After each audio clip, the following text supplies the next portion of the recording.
We're going to take you there, see what's going on. This promises to be a pretty big fight between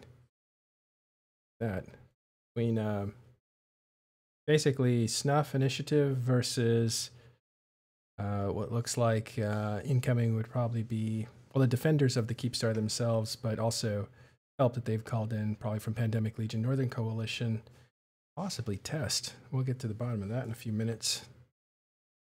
All right, bear with me as we make some announcements that this is actually happening.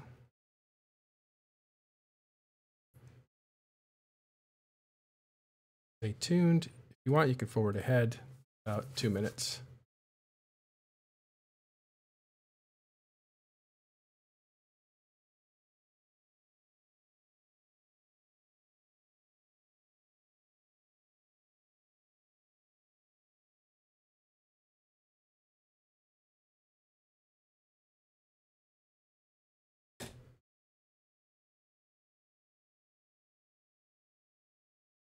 We'll try to get some guests here.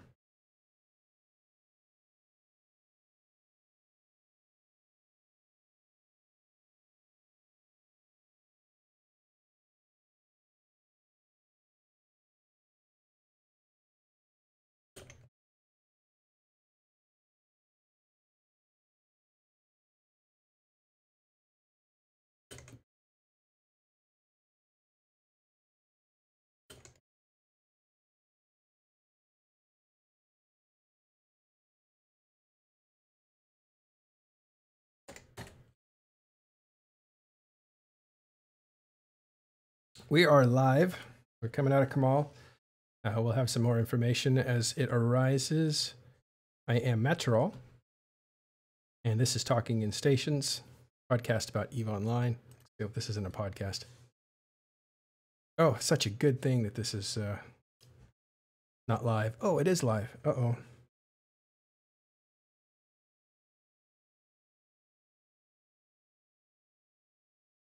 I'm getting set up here, and in a few minutes we'll be ready to go. Have some missing. Let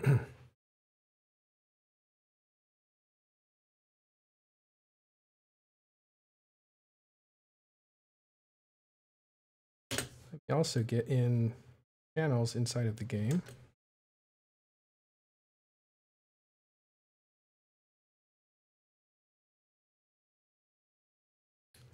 Hard time. Hello, guys. Thanks for coming.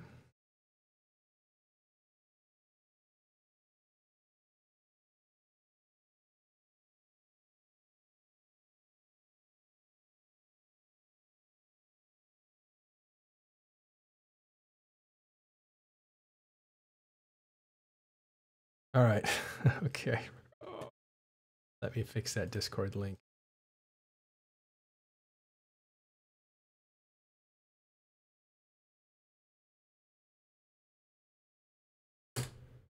Fixed.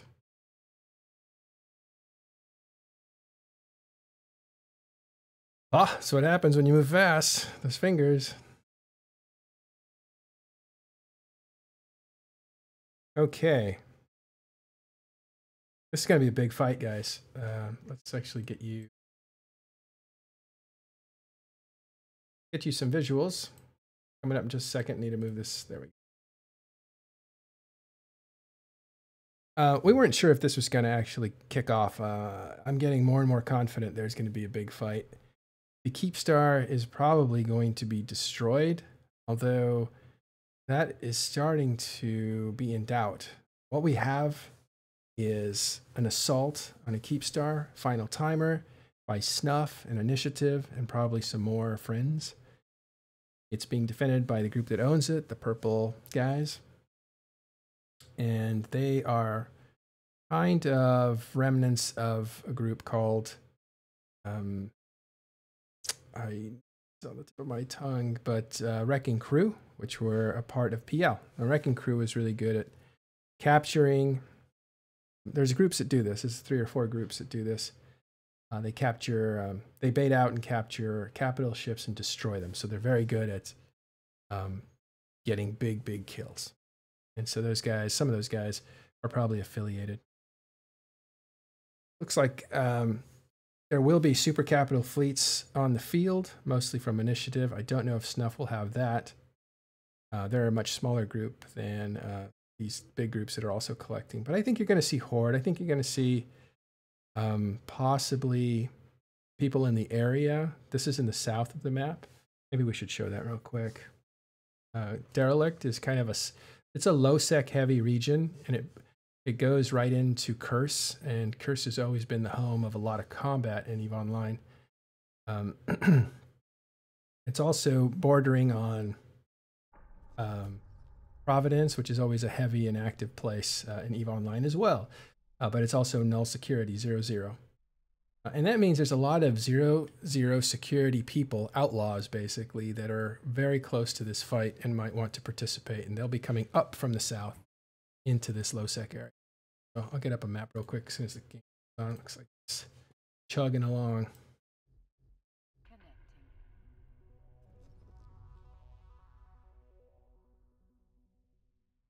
No, we don't know how many Titans are going to be coming.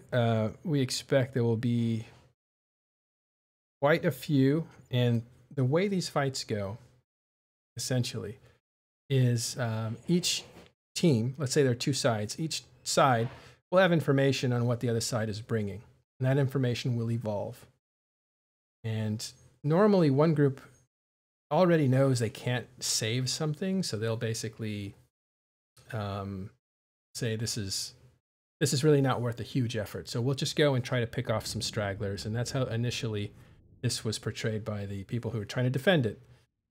Initially they said, well, there's too much coming at us. Snuff and Initiative. Initiative's moving their super capitals. They moved last night.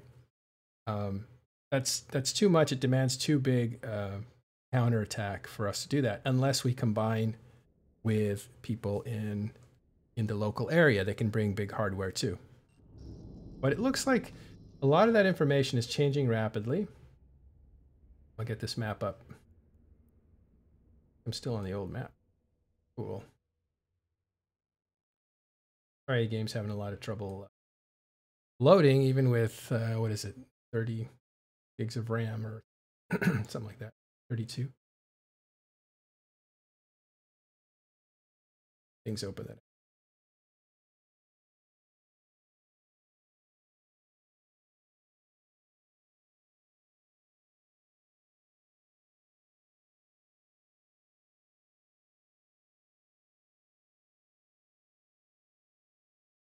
So as those things shut down, that information has been changing quickly, so not really sure if Goonswarm will show up. If Goonswarm shows up, what side will they be on? If Test shows up, what side will they be on?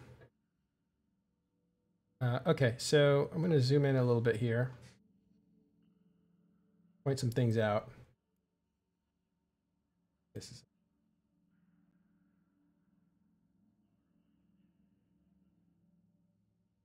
Derelict is here.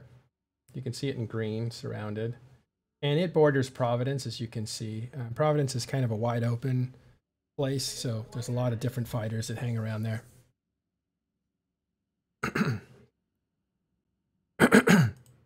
Sorry, I have to clear my throat. But also down here, you start to see that there are some Catch and Emancia, Stain. You have Scalding Pass, Wicked Creek. Those guys are actually further away. Harder to come all the way through here. But the groups that are in this area are going to be Legacy Coalition, right here in the south, right beyond Providence. A Provi block. And everybody else is going to have to travel from far away. The people who are assaulting are coming through low security, Bleaklands and Devoid, or Molten Heat. You can't see my mouse? Okay. Well, that doesn't have pointing ability, does it? I'll find a way to. Let's go live. This is what we're looking at live. We'll get in there in a second. The camera right now is pretty static. Nobody's in. Yeah, there's about 800 people in system right now. Looks.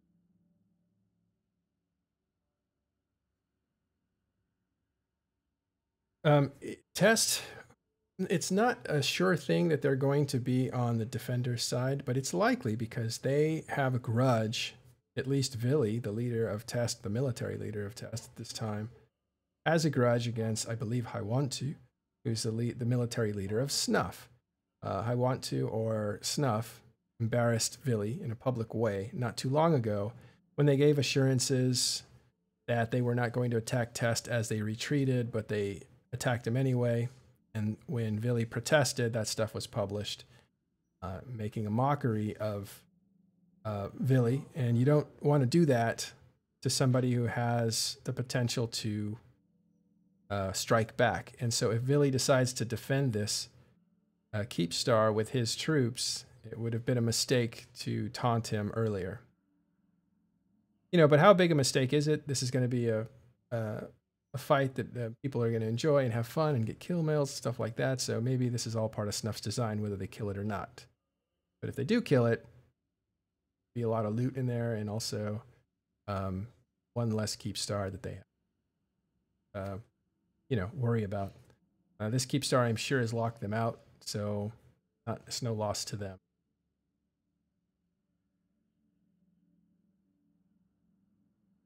Okay, let me get some information here as soon as I can.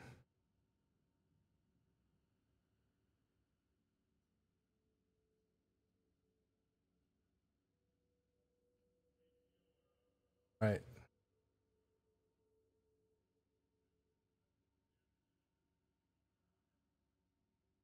That's my volume, by the way. I'm going to try to adjust this volume. Like my head is kind of coming out of these buildings. See, like I'm coming out of that. I don't pay much attention to these things, but maybe that'll be a bit.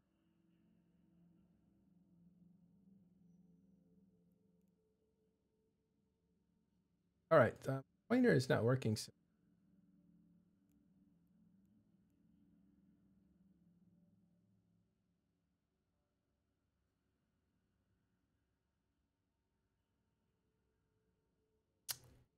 Okay, I see what's happening. I'll try to get some images on here for you. Right now, you're seeing just local, about 800 people. Started yet? Should start in a few minutes. People start really getting it. Go back to that.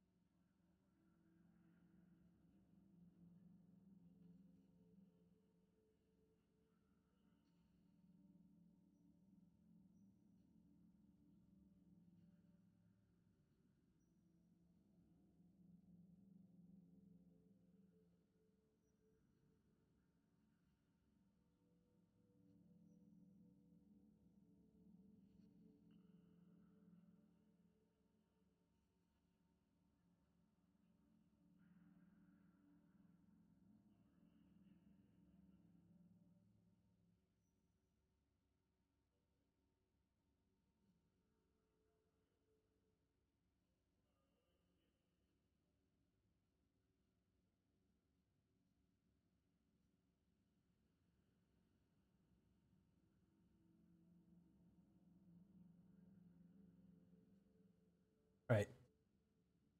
Now you can see it. So what we're looking at in this area here, in the middle of click.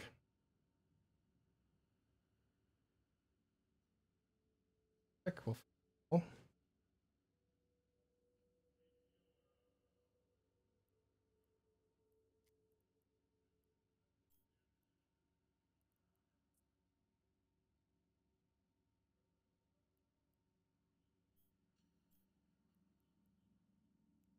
Unfortunately,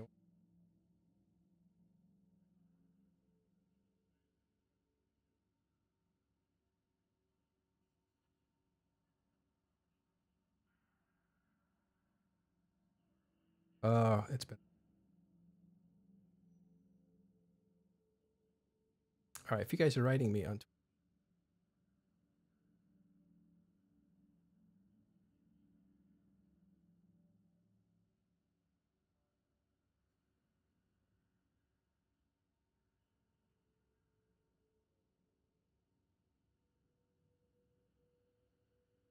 Did my voice go down? You should be able to hear me.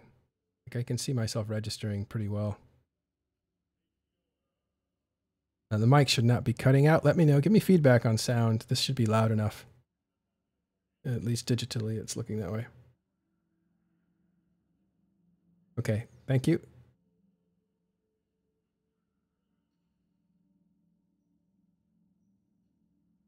I'd be cutting out.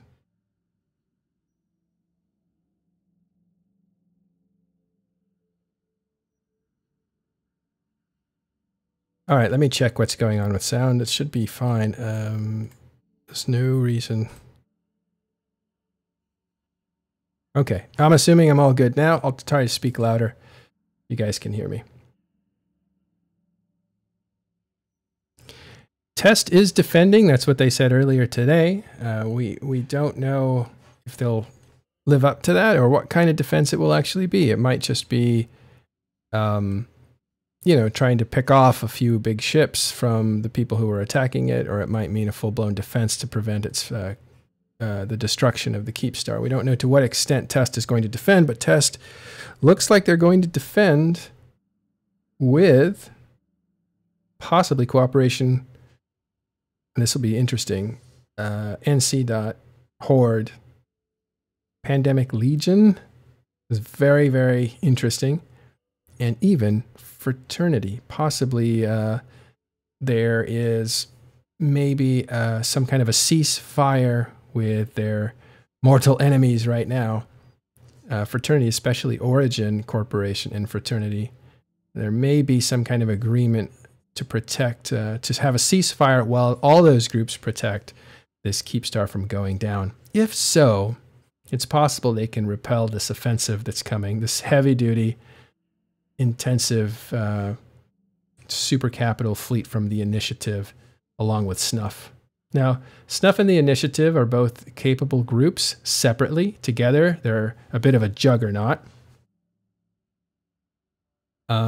So to stop a juggernaut like that in a faraway land is very difficult. It takes locals to bring in super capitals as well, Titans and super carriers.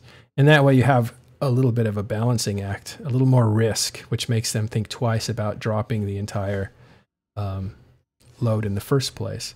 So it's a game of intimidation right now. There's information going back and forth, spies telling their appropriate leaders what the other people are saying and what they're bringing.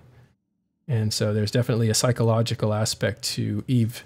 If you've ever seen Samurai Fight, oh, there's great movies about this too by, oh, I forgot his name, but he's a great samurai film director.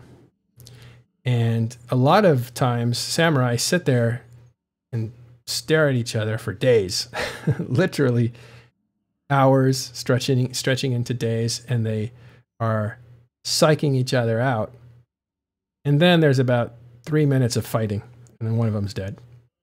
So that might be what happens in these fights too. There's a lot of psychological stuff going on right now about who's bringing what, how much to put at risk. Can we escalate on them? Do we have more firepower? Do we have a better plan? Do we have backups? Can we call in backups? Can they get here in time? These are all the things going through an FC's head as he's planning. And that's way beyond what do they have? What do we have? Can we counter them with what we have? Those kinds of things they're already happening too. But when you get into these bigger fights, you need to find out like how much leverage, how much local leverage can we bring to a fight? And that's the big deal.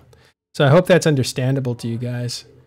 And it's in flux right now, which is interesting for people like me. These fights usually have predetermined results.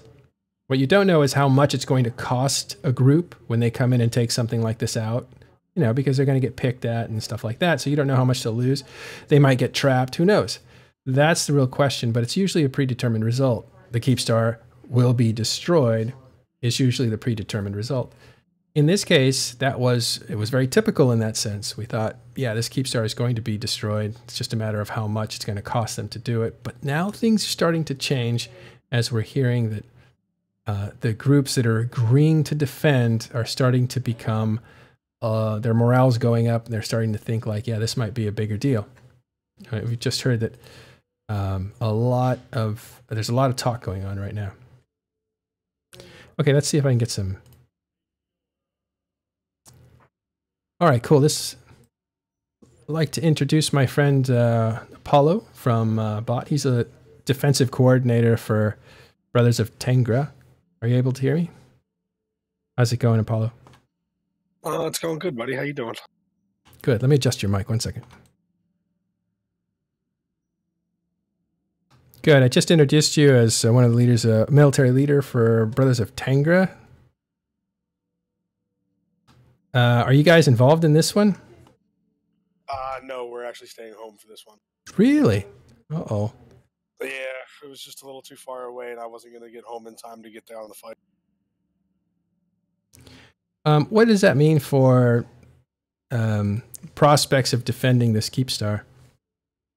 It looks like the Keepstar is going to be pretty well defended. I mean, it's already, 20 minutes down on its timer currently?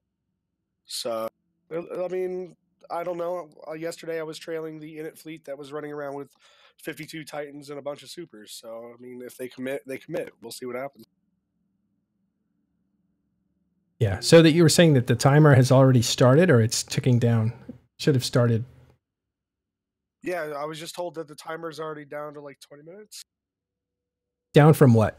For people that don't know. From 30. Okay. So it's 20 minutes for them to jump in here and start attacking it. At that point, the timer stops or pauses. And that's a very basic way of looking at it. But if they can attack it and apply enough damage, that timer will stop. So they have, the attackers have 20 minutes to get in on this timer, to get in on this Keepstar. Yeah, I was just told the timer just got updated. It's 18 minutes. All right, so timer's at 18 minutes. Let's see if we can zoom in on that in a second here.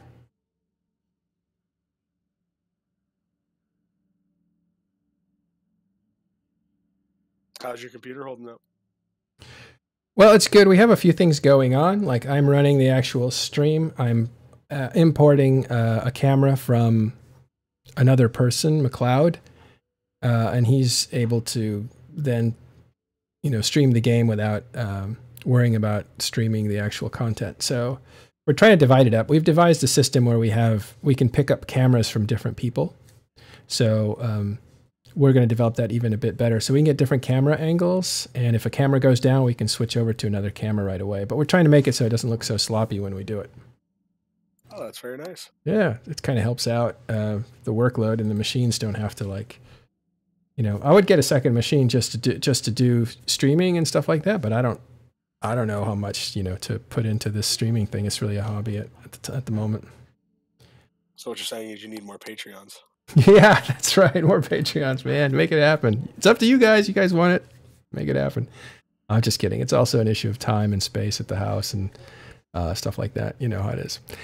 Absolutely. Now tell us about yourself, just so we get a little more information. Been on the show once actually, but you took over Bot. No, I didn't actually take over Bot. Basically, I'm responsible for basically maintaining Bot's defense of Malpus. Well, you were under a bit of pressure, right? Like not even very long ago. I'm actually under some pressure right now as well. Yeah, we did have a goon sig drop a bunch of structures around. We managed to kill all those. The goon sig actually didn't really do anything, which was a surprise to us. But lately, the residents of Ethereum Reach have actually been pushing into Spire. They actually just took a system off of us. Whoa. Who are those guys? Are they just locals? It's actually Laserhawks, and Laserhawks. combined with Unspoken and Jag.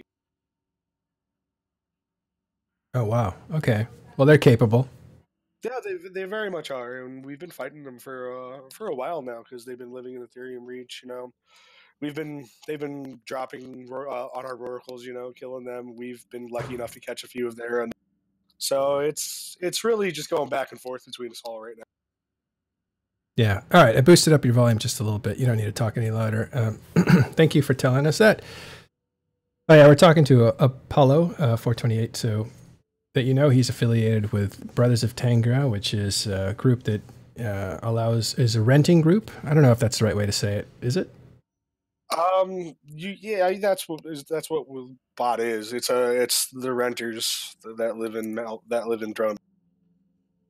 Yeah. So there's a subset of groups inside of bot that actually aren't renters. They're like those are the groups that are responsible for the defense, and that's the one I'm in. Ah, I see. So yeah, so there's still the bot managers that handle all the rental stuff. They just call me when shit gets shot. So you're the militia. Right, there you go. That's a good one. A terrible militia. That's Terrible. And you're sitting out of this fight in Camal. Otherwise, you'd probably be FCing. Right. Yeah, I just wasn't going to get home in time to, bring my guys down there, and none of my FCs knew what was going on because I got poked while I was at work about it. Now walk down this with me. Tell us what happened here on this Keepstar. Who's attacking it, and is there a reason why? I've only gotten bits and pieces for it. It looks like that. I guess goons in it, and everybody wanted to die, and it looks like it's the Wrecking Crew Keepstar. I'm not sure if it's actually Wrecking Crew or not. I was just told it was, but Basically, yeah, it looks like they just wanted to die, and we don't. So okay. So did you say that Imperium wanted it to die, or was it Snuff? I was told it was Imperium, and that's why it was going over with supers and all that. Right. Well, what's interesting is that Snuff has actually left the Imperium. So why would they be doing their heavy lifting for him? I'm not sure. I mean, like I said, I could be talking somebody out of somebody else's ass at the moment. I have no idea. But like I said, there's only one reason why it would be there is for some good kills, and for the fact that they actually moved what I counted 52 Titans last night. That's not a small amount of Titans, really. I mean, it is in these days, but still not a small amount of Titans for one alliance. Also, it's a pretty far move. Oh, no, absolutely. All right, I found Camal. There it is on the map. And let me see if you can see that. I'll switch over to map. There you go. So here's Camal. I'm going to zoom into it.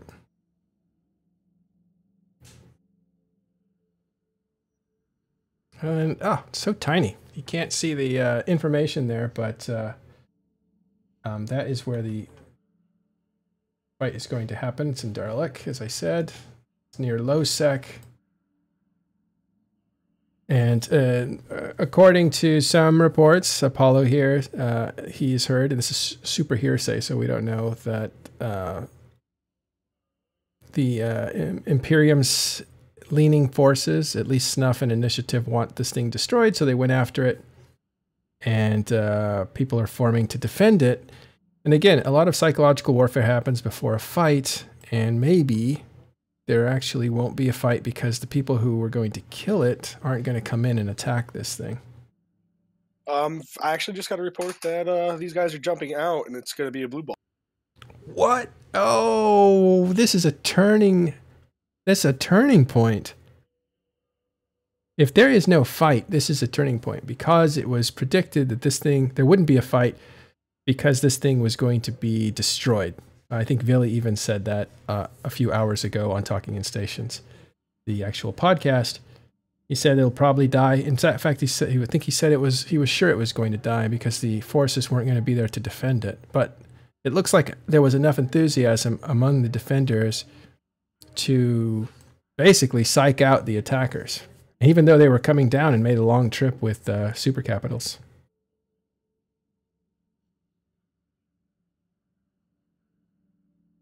Yeah, it looks like Snuff just jumped out, and it's I guess standing down. I don't know.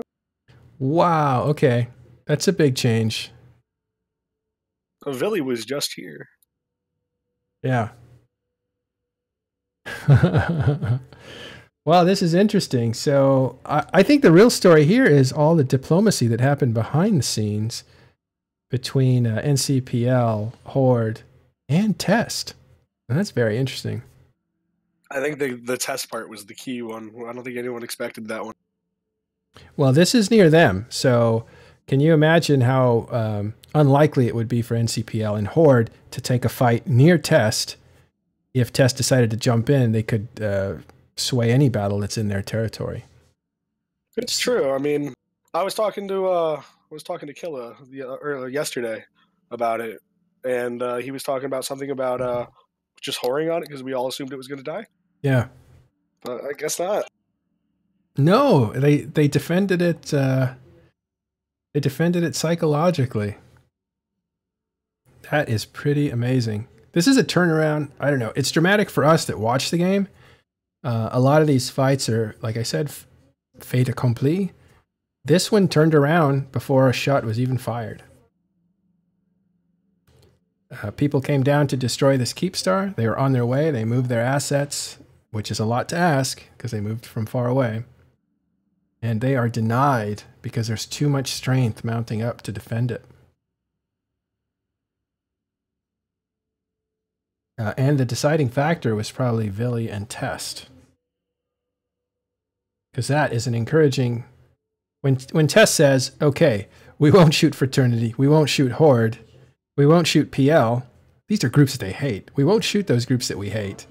In order to defend this Keepstar, morale from those groups goes way higher, and more people probably say they're going to join the fleets because it's going to be a winning fleet, or it's going to be a big fight.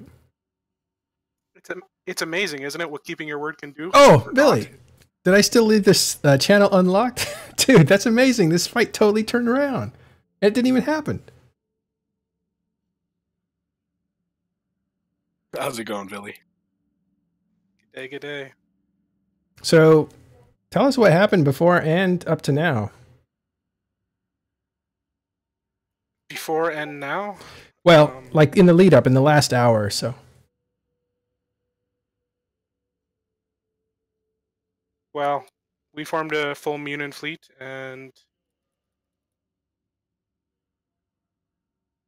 we came up for the action, and I guess that was the turning point for the decision to go in or not. I don't know. Yeah, this is wild. Let me actually switch over to live footage. There's not much to see, that's why I'm showing you the map. There's not much to see because the battle has actually been diffused. So, is it true that you were you had ceasefires for this sort of a fight, for this particular fight? Yes. So you were not going to shoot. Can you tell us who that was with? Well, we have an agreement with the owners of the Keepstar, and obviously as soon as Snuff started attacking the Keepstar, it created kind of an awkward situation, to say. Oh, if you had an agreement to defend this Keepstar or with them, yeah.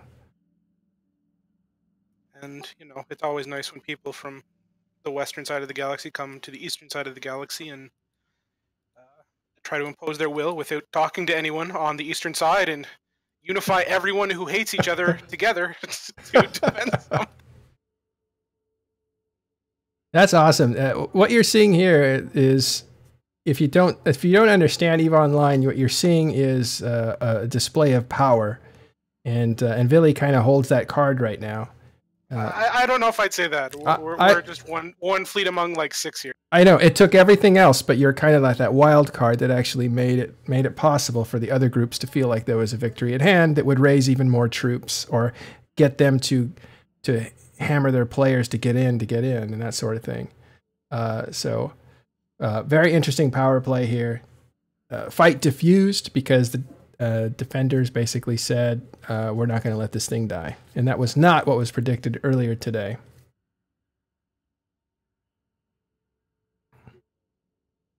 Killa said he'd be on in a few minutes. Oh, good. We can discuss it a little bit further. But right now, it looks like that Keepstar is going to be saved. Its final timer will tick away. When it does, it'll reset and be invulnerable. It's currently got 5 minutes left on its timer. Down from 30. What a neat turn of events. This is unfortunately it's not a big fight. Those things are usually slow and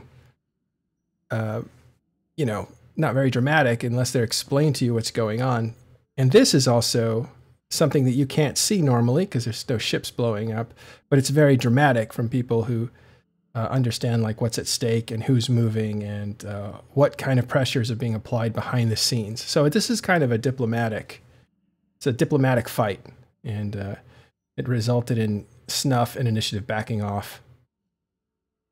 And I don't know, does Snuff and Initiative have the backing of Imperium? Imperium hasn't said anything publicly that I know about.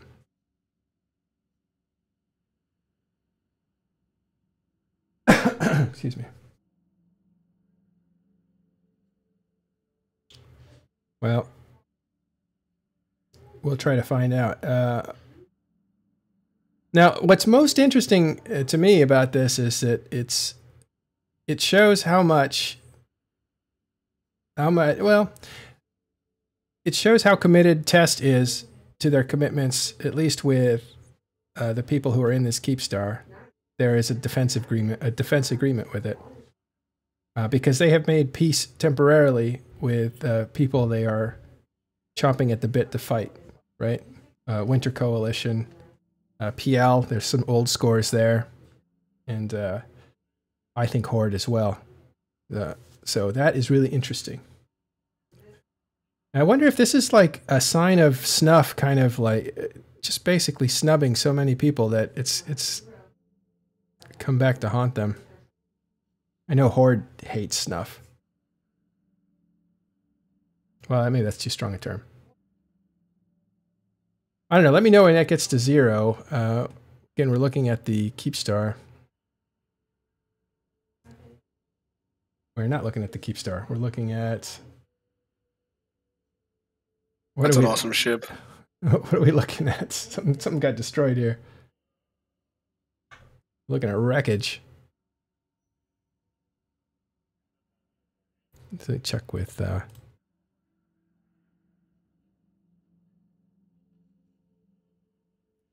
just so I can correct a couple of people saying things in your chat there. Sure. There's a couple of people like claiming that we had said we were going to help Imperium or anything like this. I just so it's clear, I specifically told Matani yesterday that we would have to defend this thing, so there should be no confusion. This isn't a last minute change of direction. Is that what you're saying? I'm just, and I mean, I told, obviously, I made it very clear on Talking Stations this morning, and...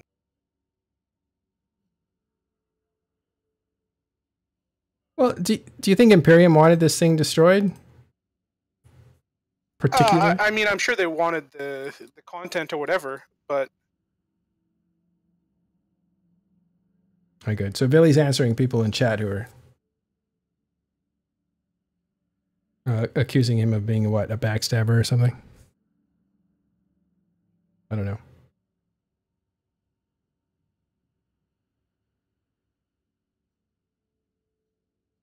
I just think it's interesting. Is this what it takes to put? Has Snuff really has Snuff really pissed off enough FCs to put their foot down? Like this is essentially them putting their foot down.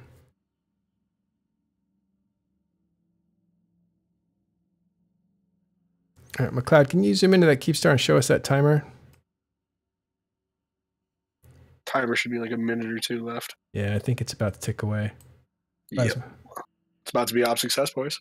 Yeah, it's about as much visual drama as we'll get as that timer clicking to safety.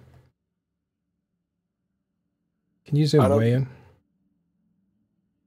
No, the drama in the stream chat's pretty good. Well, there's some people who feel upset. They were thinking they were going to come and kill this thing, and their leaders have pulled the plug. There's a lot of tinfoil hats going on around here too. About who's an agent for who, kind of thing. Exactly. Our alliance is shifting. This is very interesting.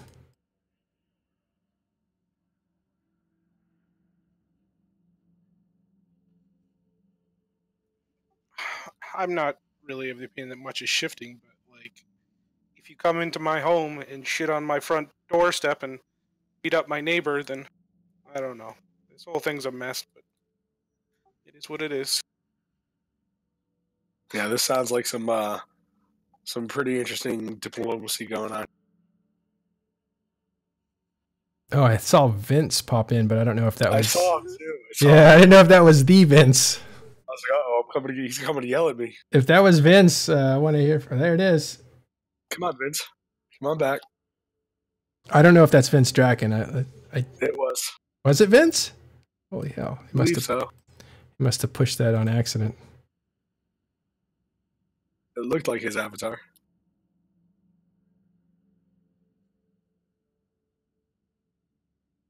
No, that wasn't Vince Draken. Looks different.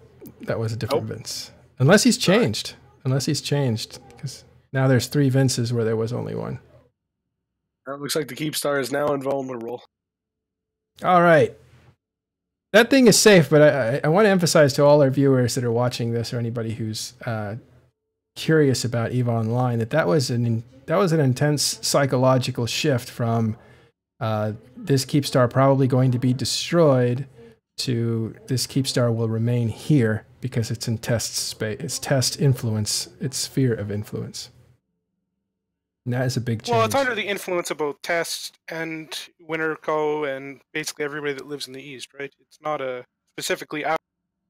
You know, it's kind of funny because not only in this situation, but I've had other dealings with Rocket, but in the exact day that Snuff fucked me, Rocket was the one who offered a hand of friendship to get me sorted on some other stuff, getting my super south. So,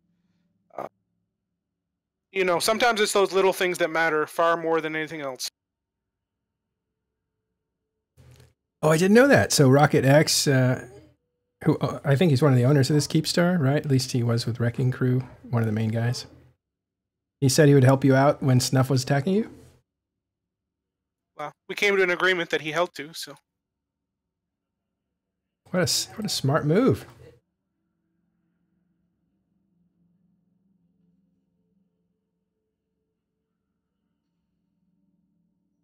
Wow, this has been interesting.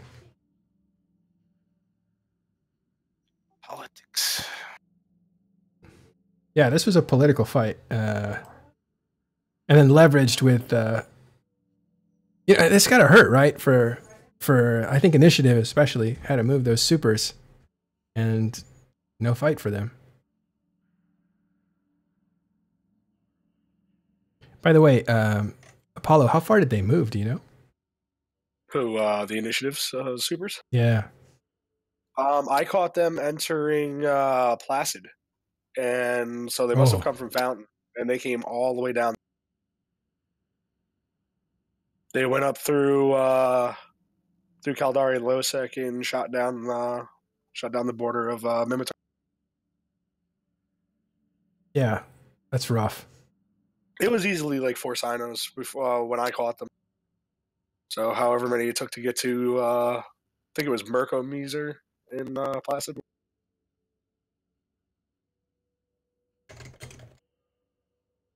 All right, I got a message from Vince Draken. Let's see if I can drag him on. Nice. Be nice to talk to him. Haven't talked to him in a long time.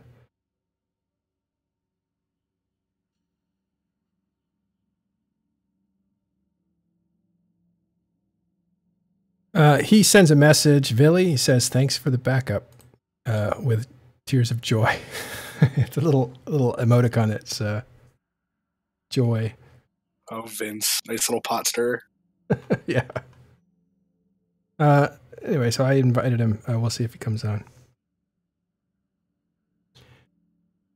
Yeah, that's pretty cool. McLeod, are you still here? What are we looking at in the camera there? Lumio. Is that Lumio? Yeah. Lumio. Is he out there fighting like he normally is? That's hilarious. Yeah, he's in an Ishka, just like chilling, like fighting some people. Lumio, that's awesome. Can you zoom in on that? Make sure you people can see his name. Oh, it doesn't get any bigger. What a bummer. Yeah, so those that don't know, Lumio is a diehard defender of Providence. an enemy to PL. Killa just sent you a message in chat saying we might want to move our eyes to... I'm not pronouncing that system name. Oh, let me check. Vince says that he would come on, but he's FCing, so that This is... doesn't FC. he most certainly does.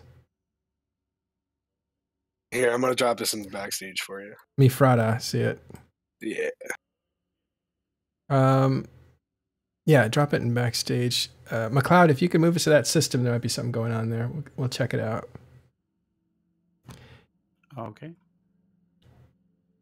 And yeah, so to finish off, Lumio was zooming around and fighting like he normally is, which is hilarious because you could that guy is like the little ant that could. He'll do it by himself, but he'll take anything on and do it over and over and over again. I think he warped out. Yeah. Off grid kind of thing, but so set a course for Misrata, MIFR. That shouldn't be too far, and we'll see what's going on there.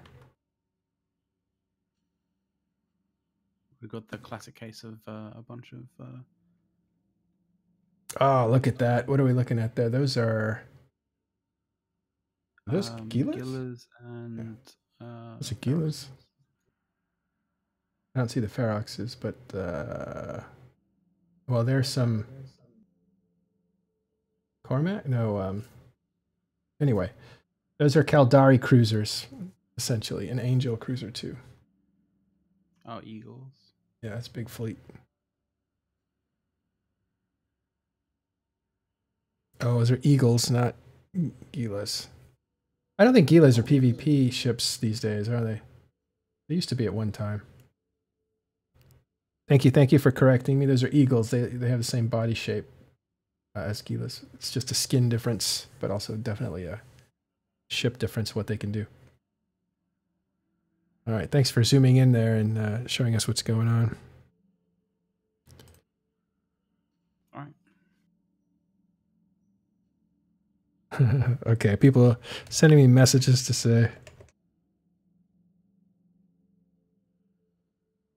All right. This is it's so interesting because again, we didn't see a fight, but the fact that we didn't see a fight or the destruction of this Keepstar is an amazing turnaround from what was predicted to happen. And that means that a lot of stuff happened behind the scenes to prevent that. In fact, there wasn't even a fight. There wasn't even an attempt. So the attackers that were supposed to win were intimidated out of even trying. And that takes a lot of intelligence gathering, so people know what's going on each other's side, weighing the odds, and then figuring out that they can't accomplish it without taking too big a loss, so they decide not to do it at all. And that's what you saw, or didn't see, happen.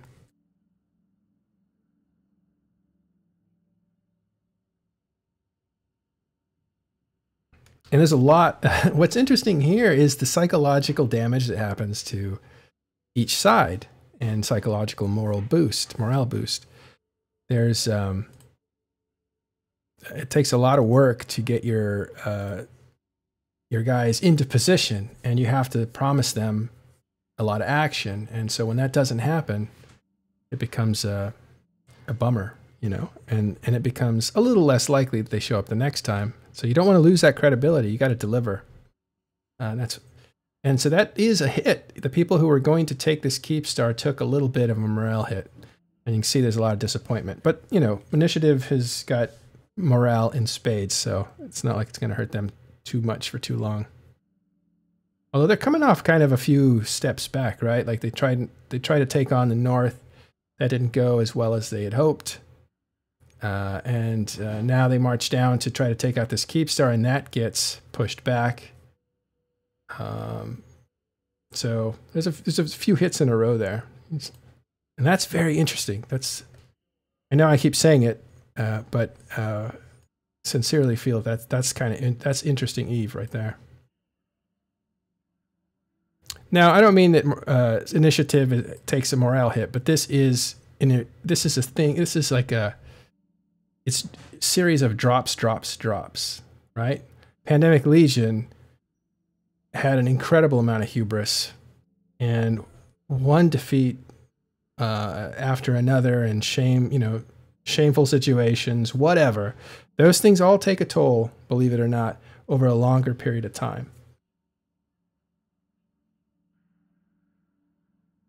So we're making our way from Camal over to Misrata. We'll take a look at what's going on there. Yeah, it's gonna take a mo because there we go. Yeah. How many jumps is it? I couldn't see. It's only a couple. It's all good. All right. See what's going on there. There might be a fight. These guys didn't travel all this way to do nothing, so maybe there'll be a fight here or there. If somebody is able to trap or catch part of a fleet, they'll try to annihilate it. And a lot of times, catching a fleet and that group that's caught pleading for help will bring in more reinforcements, and then you'll see more attackers, and you can see an escalation where you didn't expect to see one. So we'll have to see what's going on there.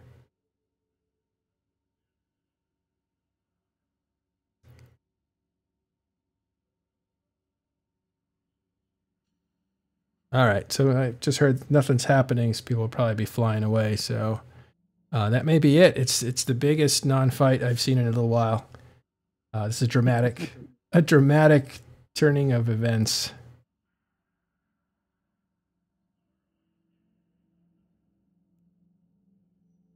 Snuff turned away by a combination of the North and Test.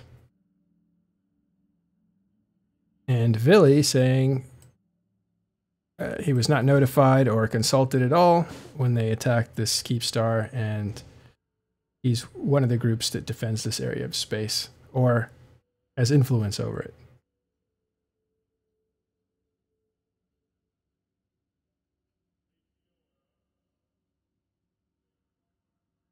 We'll see if we can get some FCs in here to talk. There's they're all FCing, so it's kind of hard to get them to do dual concentration things. So they got to keep their group together. They got to make sure their stragglers don't get sniped, and they can't be doing live coverage when that's happening. So we usually try to find FCs that are not involved or have already gotten their fleets home safely.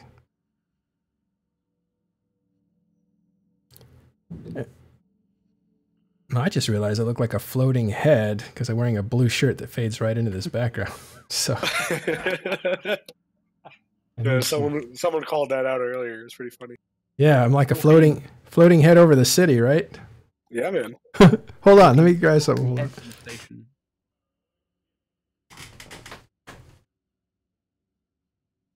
It does look strange.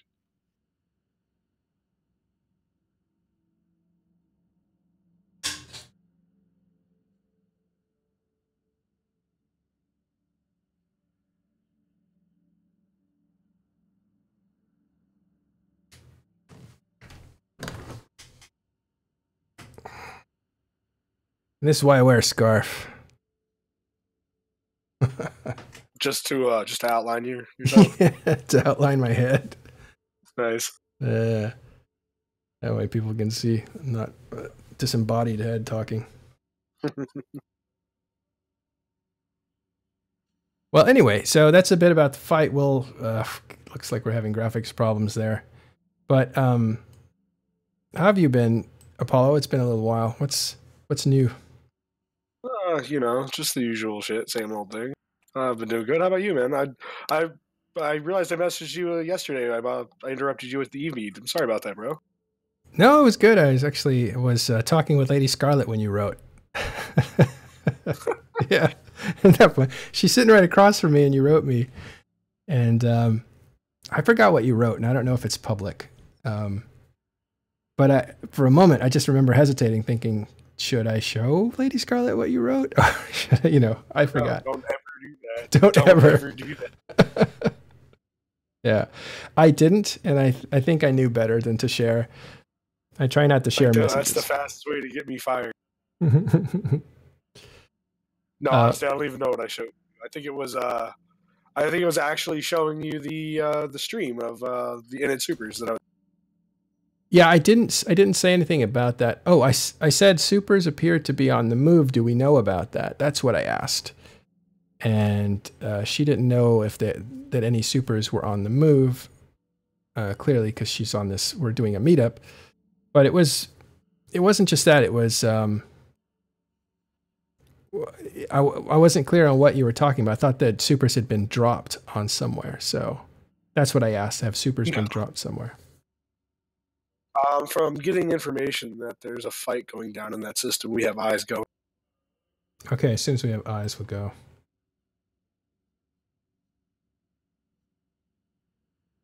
This is Camal down here in the south. I'm sorry, I have to say something to somebody in the chat. Don't ever call me Boat, please, because I am not Boat at all. I can't pull off Boat's hat. I really can't. I'm sorry.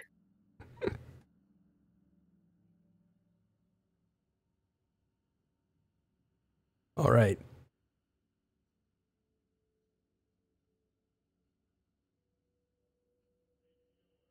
I gotta say, for a non-fight, this is pretty cool. This is neat. It's very interesting to see Vili do at least a temporary ceasefire with Fraternity of all groups, and PL and Horde. These are groups they've been fighting for the last year, so it's really interesting. It's really interesting. All right. For some reason, your mic is cutting in and out. Yeah, I don't know what's going on. It might just be me not holding my push talk long enough. That's all. It sounds more like... Seems a ton and a half of people are getting into Misrata now. Yeah, it looks like the fight's actually breaking out. It's not going to be a huge fight unless it escalates, but there's definitely some fighting going on. We're getting to that system as quickly as we can. Are you able to see that yet? Wow. We'll give you an idea of what that looks like when you... Yeah, let's actually show what that looks like. This is coming into a fight zone. You can see that your warp tunnel is in slow motion. The perpetual warp tunnel. Yeah. Now, I don't know where the fighting's going to be. It might be as soon as we enter on the gate. It might actually be at a different gate, but this system is under heavy tie-dye, so there must be hundreds of people fighting here. And what's 1,300? Holy shit. Oh god, why is this happening again? Yeah, 2 faxes tackled on the gate is a report we're getting from Cythurian. Ninazu's. Yeah. And this is what happens when these groups start to fly away. Something will get tackled. And tackling that is a way of making the rest of the group come back to save it. So all kinds of different calculations are made. Sometimes people are left behind after they're tackled because it would be a bigger cost to try to save them. Oh, is that... Okay, those are the faxes that are getting shot at right there. Yeah, looks like a spider web. Do we know who the faxes belong to and who's shooting them? Not right now. Okay.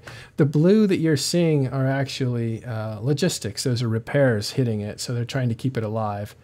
And the white that you're seeing... Oh, no, maybe those are all logistics. It's hard to tell. There's eagles. Looks like there's some newts on them as well.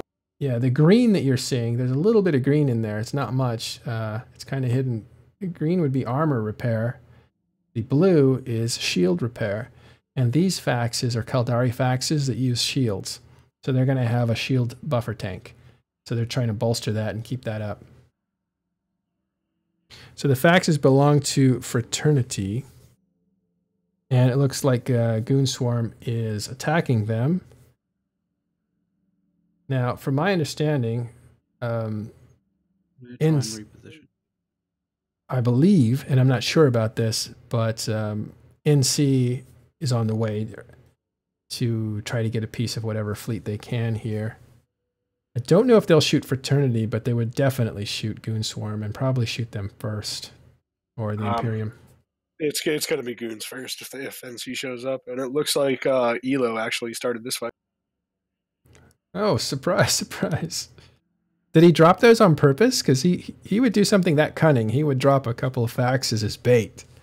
Just to... Not sure. I was just told that Elo's FCing for Fraternity. Yeah, Origin, his corporation that was the center of Black Legion, has actually left Black Legion temporarily to fight inside a fraternity. So Origin is in Fraternity Alliance.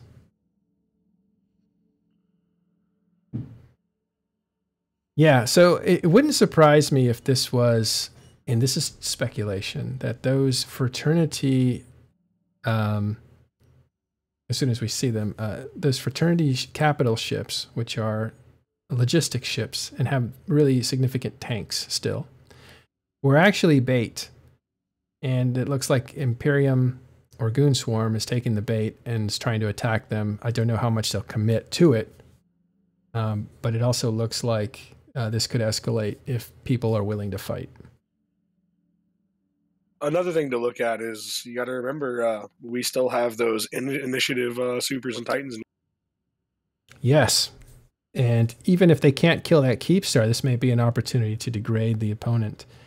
Again, you have to weigh out like what's at stake for the opponent, so that if you're going to degrade them, it's going to be worth it. You don't want to go in and lose a bunch of stuff and come out behind. You want to go in and win. So we could see a fight here in just a few minutes. While that's tailing, I'm going to go back to the map, and we're still in Derelict. The system now is Misrata, is that right? Misrata. Misrata. Let me actually try to find that. I put up the old map because it's easier to see, but I'm going to switch over to the new map.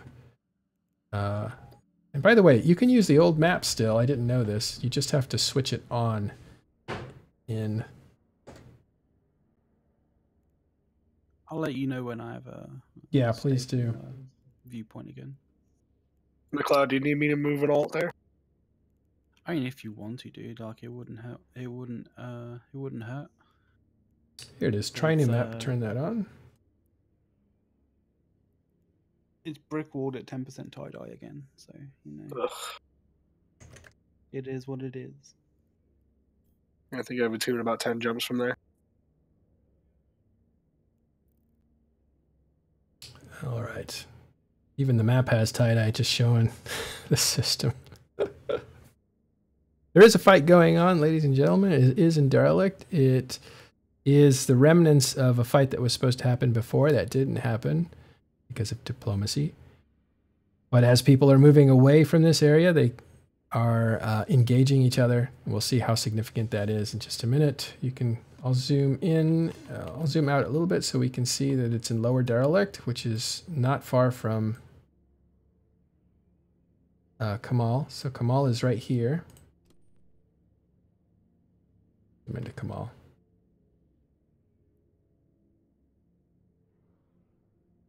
You can do a better job on a map that displays Eve on stream. It's good if you're playing the game. It's a little hard to read if you're not. But 2 jumps away on the way back in Misrata, that looks like there is an engagement going on.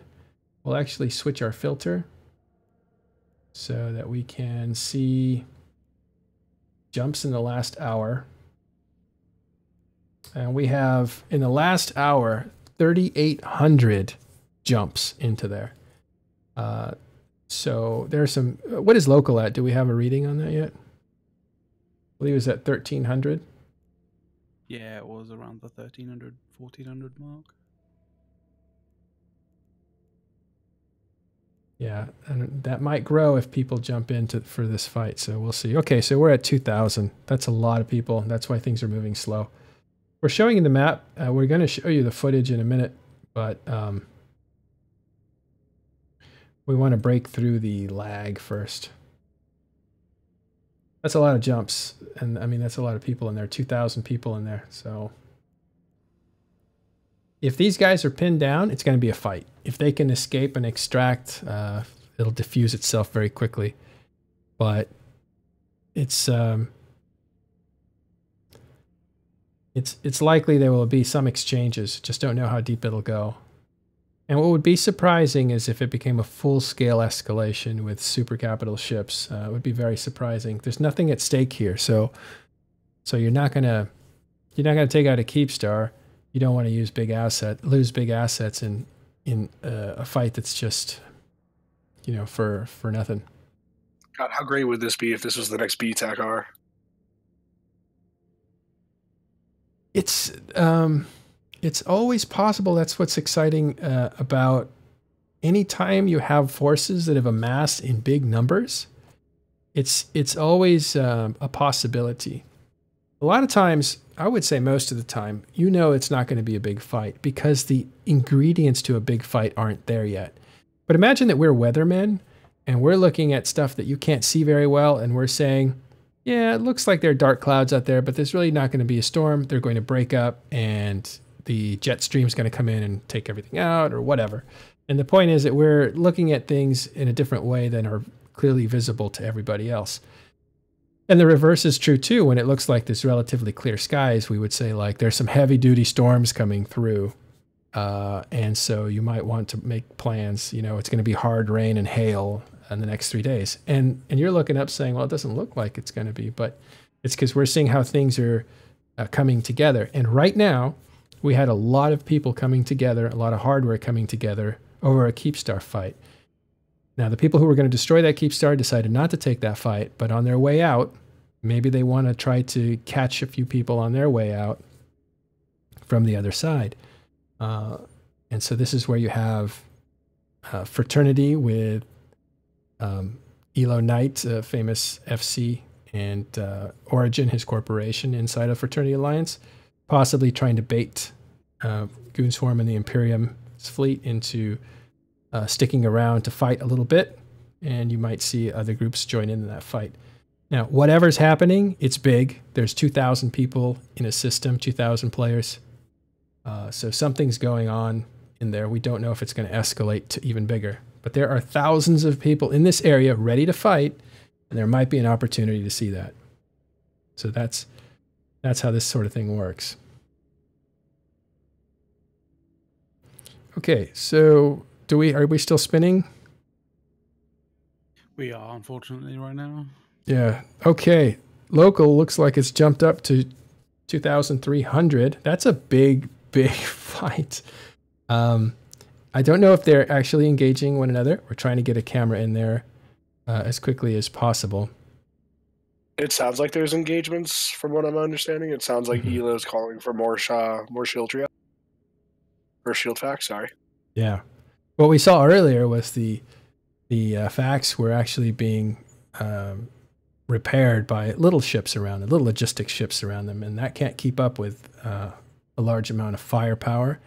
So you would probably want to drop more force auxiliaries, more giant logistic ships to do giant repairs on themselves and others. Okay, so let's look at, we'll try to grab some information here on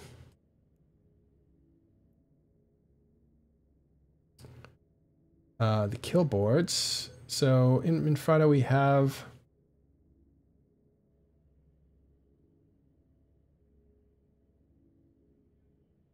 well, it's a lot of give and take. So it looks like the exchange is pretty good. You have Fraternity losing ships, and you have Goonswarm losing ships. A lot of this stuff is sub-capital, it looks like.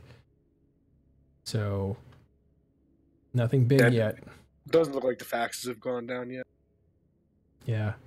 Like I said, I wouldn't be surprised if those are bait. You know, he's holding those out as prizes, drawing in the sub-cap fleets in order to get some opportunity to kill some sub-capitals. And it's going to be a big exchange of sub-capitals. What will be interesting to see is if more groups join and how much either fleet can take before they decide they're outnumbered and will run away. Yeah, gotcha. Looks like goons are in Jackdaws and they're getting tore up. Okay, let's get, if we can, we're trying to get eyes on this battle for you. It's hard. We're getting in there. I can show you what we're seeing, but it's just not that dramatic. It's literally we're spinning and waiting to get in. Is that Discord, or are you able to see it and I'm not, or is it you that's... No, at the moment I'm on a black screen right now, just waiting for my client to come back. Okay. I'm en route as well. I'm 6 jumps out. All right, cool.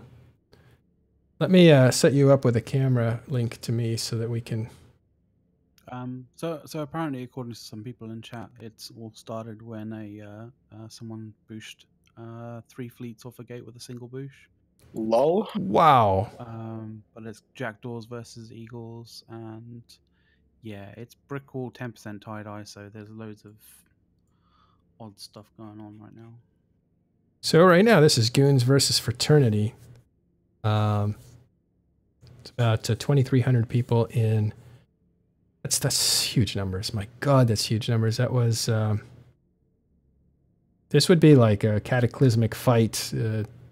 8 years ago? This would be a big fight. I mean, it's still pretty large for just For a now. random system. Yeah, I agree. This is big numbers. I mean, you can imagine if you play Fortnite, you're fighting 100 versus each other, or 50 versus 50, and here you're talking about roughly 1,000 versus 1,000. Much different scale. Yeah, I'm glad we didn't stop the stream, because this is when we get a look at it, it's going to be a heck of a casualty list.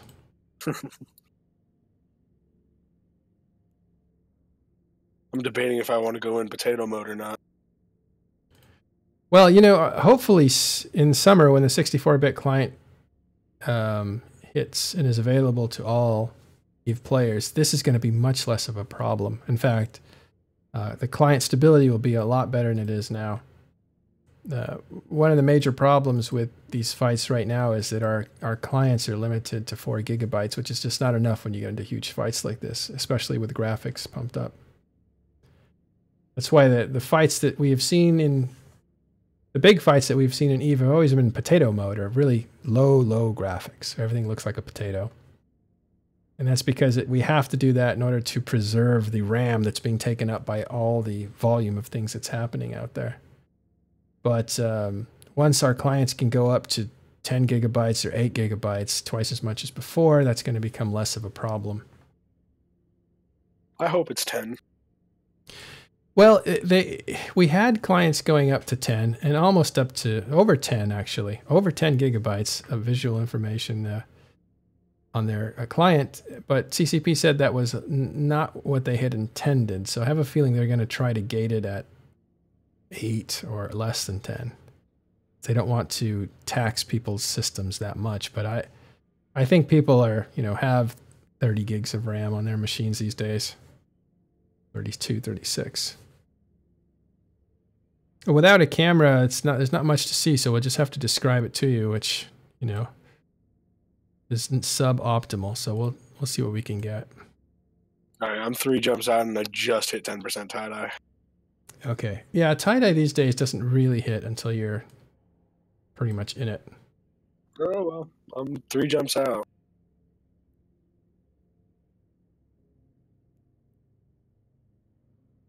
Okay, backing out. I am getting reports of a friend of mine's on grid. He's saying that the hostiles are running.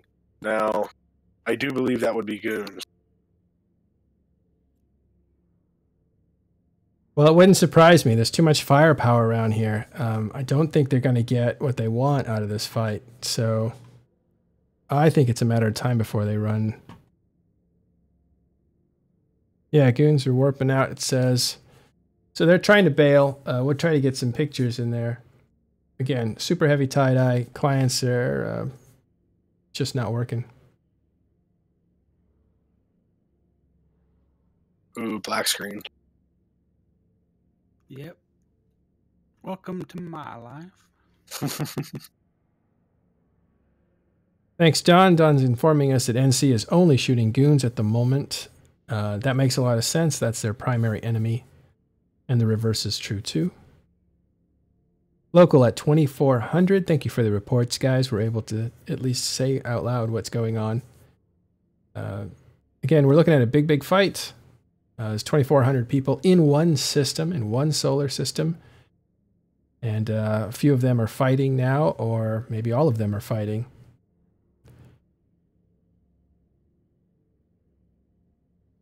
Well, Blackjack, you say sarcastically, NC shooting goons? No way. Of course, it's not a surprise that NC would shoot goons, but what you have to realize is there's not just goons that NC don't get along with here. You also have maybe Fraternity, maybe Origin. You know, they can really pick the target that gives them the best kill boards sometimes instead of just their mortal enemies. Or sometimes they want to just take on their mortal enemies. They're not trying to score points on a kill board. There's been situations where groups will shoot the highest valued targets that they're not blue with, they're not allies with, in order to get their scoreboard up. And if they get an opportunity to kill their enemy, they'll do that too. If their enemy's flying a bunch of little things that they can't catch, then they won't bother with them.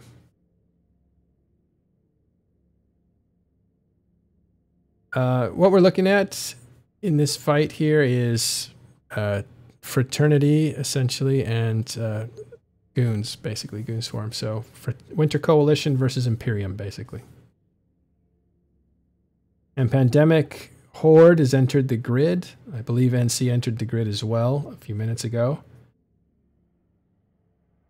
All fighting alongside Elo Knight, who is the CEO of Origin Corporation in the Fraternity Alliance. That's a new development that happened a week ago or so. And I don't know who the FC for Goon Swarm is, but we'll try to find out for you. This is small stuff, even though there's a lot of people fighting. This is small destroyers versus cruisers. And this is what happens when a lot of people, a lot of fleets get into the same general area. There's spies and saboteurs and people who try to create opportunity to trap a certain fleet or delay them long enough to make them vulnerable to big groups that are in the area. And this only happens when these groups come into the same area. And so right now, a report is that jackdaws are actually dying really hard. So goons are losing a lot of jackdaws at the moment. Show you what a jackdaw looked like. I'm just trying to set up a spot to watch. Did you get a visual? I mean, you can show visual at the moment if you want, but it's not like it's me warping to the gate. Oh, okay. Is it on the far gate, on the out gate or something? No, it's on the in gate, and it's on the gate to JMS. Yeah, because that tie-dye is maxed. You can see that little red dot. Yeah. That was like that. That was like that when we came in. So like that's been maxed and then some. Yeah, 10% speed. That's what that means.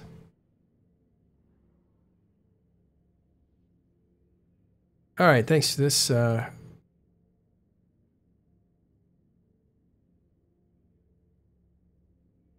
right, so quick update. There was a Keepstar that belonged to players that were from Pandemic Legion at one time, the Wrecking Crew and their remnants. And they owned a Keepstar, and it was in the south, and it was in Camal. And that Keepstar was attacked by Snuff. And they went through two timers, the shield timer, the armor timer, and today, maybe a couple hours ago, was the final timer, which would have destroyed it if it had been attacked again. So Snuff came to attack it with the intent of destroying it, and they called initiative. An initiative from Fountain brought their super capital fleet, or partial super capital fleet, in order to make sure that Snuff could destroy this. And remarkably, up until a few hours ago, we thought we were going to see the destruction of a Keepstar. That didn't happen because Vili does not like Snuff, and he actually was approached by the owners of this Keepstar a few days ago, or actually a few weeks ago, when Vili was attacked, and the owners of this Keepstar said, "Hey, do you want some help?"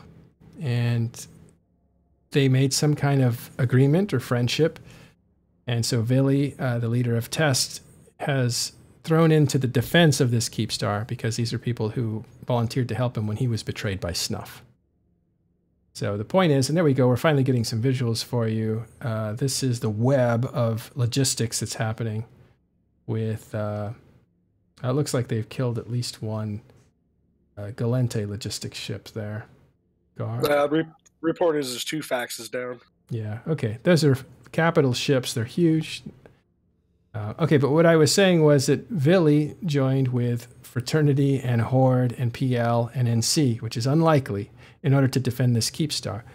So Initiative and Snuff decided not to take that fight, and the Keepstar lived. On the way out, because there's a lot of people in this area, we're talking thousands of people in this area, we had a situation created, I think, by Elo Knight, where some ships were captured or booshed, and that caused these 2 groups to come into contact with one another. And that's what we're seeing now. We're seeing thousands of people fighting, not over any kind of strategic goal, but this is an escalation, an accidental escalation, as people were moving back to their territories. And that's what we're seeing. So, Matterall, let me ask you this. Do you think that maybe we didn't see a fight on the Keepstar because these fleets were boosted? I don't think so, because no reports came in before the Keepstar was pretty much ticked all the way down. Like, if you were going to save this, if you were going to attack this Keepstar, you needed to be in system before the timer started ticking down. And that wasn't the reports. The reports started coming in after people were pretty much said, yeah, no fight's going to happen here. And then we heard from a few people saying you might want to get your cameras over to a few systems over, 2 systems over Misrata, which is where that was Killa. Yeah, Killa was letting us know where there was a fight going down. So I was just figuring maybe these guys got boosted off the grid, and, that's why they never showed up. Well, this wasn't the combat grid, so I don't know. Maybe this is where they were holding until they could jump in. Right. And Elo, he always finds that opportunity and then just takes it. I think that's one of the things that you need to know about Elo Knight. Besides being a brilliant strategist and tactician, what he's known for is creating opportunities. And he's known for doing that now for years. He used to be the guy that could take on Pandemic Legion when nobody else could. Because he could create an opportunity to kill 2 or 3 of them and then run. And everybody else at that time, if Pandemic Legion was on grid, would basically run away. And this was about, I would say, 2012, 2014-ish. The height of PL's power.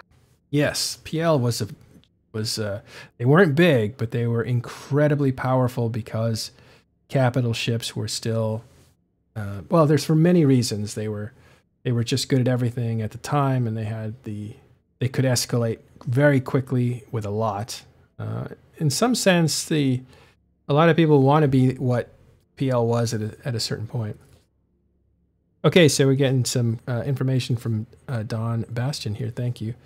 Elo managed a bunch of the Goon fleet, so they had to secure and then escalated into the fight that we see at the moment. And that's kind of what we had guessed. Elo Knight, again, creating opportunities.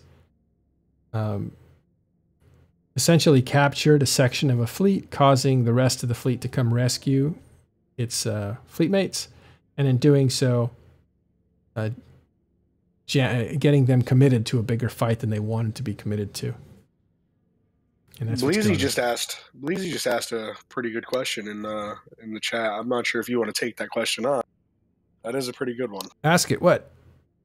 He asked, do you think skill injectors were the downfall of Pandemic Legion?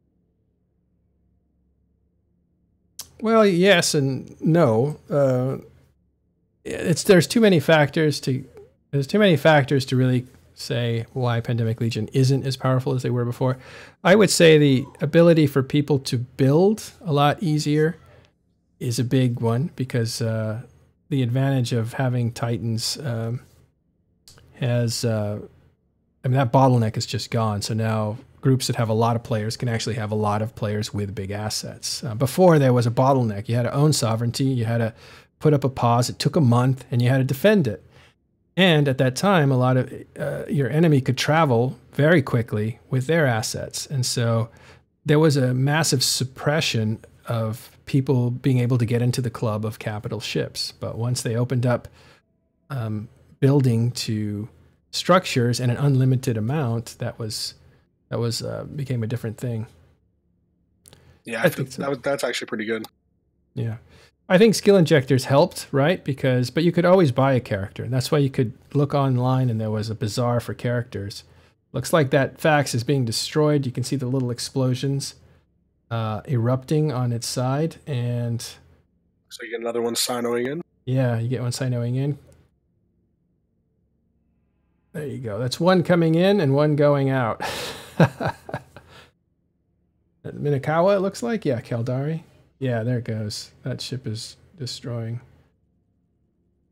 All right, so we're zooming around the fight to try to get you the best angle on some. So we're seeing like 1, 2, 3, 4, 3, and a fourth one going down now. There it goes. But definitely skill injectors is a part of that. But you could always buy a Titan pilot. You could always buy a Dread pilot on the Bazaar before. So it's not as powerful as before. Skill injectors did help though. You could definitely state the case that it's more powerful than before because it's now you can now spin up a character that you want very quickly, whereas on the character bazaar before you had to hope that there was one matching your criteria that someone had started 6 months, a year, maybe 2 years ago. Sure, it wasn't quite as fast or quite as accurate. You would get a character that had capital skills and then start training what you needed. So it would take you a few months after you bought the character. Making characters now, bespoke characters, is a very agile thing now compared to previously. Yeah. All right. So what we're seeing is destruction of a capital ship, but it's deceptive. Those ships belong to they belong Fraternity? I think they belong to Fraternity. Those are not the main victims here. I think the Goon fleet, what were they? Jackdaws? There were some Jackdaws, and I believe there were also some Serbs as well. Yeah. If those Jackdaws have not bugged out yet, then they're probably dead because there's very few Jackdaws on target right now.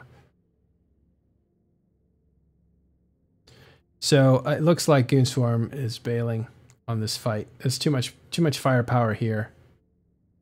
And I don't know where Test is in this fight, right? Like Imperium, when they were able to terrorize the North and able to take on Pandemic Legion in the South, that was an effort of two groups, the Imperium and Legacy together.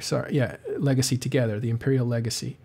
In this fight, Legacy was on the other side. And if they're staying out of this fight, this is basically NCPL and Horde, or Fraternity basically taking on Goon Swarm, with Horde and NC kind of jumping in to help out. And Goon Swarm cannot take all that on. It's too much. Great camera work. I'm surprised you're not crashing. What do you have on local? Can you see? Local's at 2.2 to just under 2.3. 2,200 people in local. You can see some fleets and, well, it's so cool. Look at that. Fleets taking off. They're in hot pursuit right now. Yeah. That is... Looks like they're on the J gate right now. JY gate. So these fights are never over right away. As people try to withdraw and extract, they are chased. And so you might see a few more casualties. And as you know, in any game, when you're running away, you're a lot more vulnerable. And if you're caught or tackled, nobody's going to save you because the bulk of the group is trying to get away. So they're not going to stop and fight or they'll all die. So this fight looks over in Misrata. We'll count up the casualties in a bit. But looks like the Goon Swarm is taking off, and Fraternity and NCP and Horde are in hot pursuit. There's some stragglers there when you see that Wow, what are they shooting? That little ship. Is he? Got away though. He got away. He got away. He got away. That was dramatic. Yeah, I think it was It was a hawk or something. Hawk or a harpy, yeah, or something. Yeah, that had to be a T2 with a tank of some sort because he's taking a lot of incoming. At the same time, the shots that were being fired out could have been at range. These are Macarials here. Oh, intimidating looking. You can see some of them are painted. How are you getting this camera stuff done? This is great. I've been practicing, dude. Good job, McLeod. That was Macarial fleet going again in hot pursuit. I don't know who that belonged to, though. That was actually a really good camera. Yeah, you could see them form up into a ball and then warp out. They're all going to the out gate there. It looks like they're heading Sendaya, maybe? Yeah, I think it's Zendaya. Like you said JMAS, but it's not the right direction. Well, this is kind of important. If you're going to Sendaya, the very next gate leads you into Nullsec, right? Sendaya is the last point in the south for Derelict before you go into Nullsec. The rules change when you go through there. That means that things might actually speed up a bit. You can start to use bubbles to capture fleets and all that. Remember, right here we're in Lowsec, and there's a lot of things that are outlawed in Lowsec. And that's why you're seeing a fleet able to extract a little easier here. But once they pass Sendaya, they get into Curse. And in Curse, that's Nullsec or 0-0 security. There are no rules there. And it's a lot harder to extract. You're more likely to get stuck and captured there. So we'll see what happens in a few more jumps if they're being pursued by Fraternity and NC and PL and Horde. They're gonna have to really get a few jumps ahead of them or risk getting caught.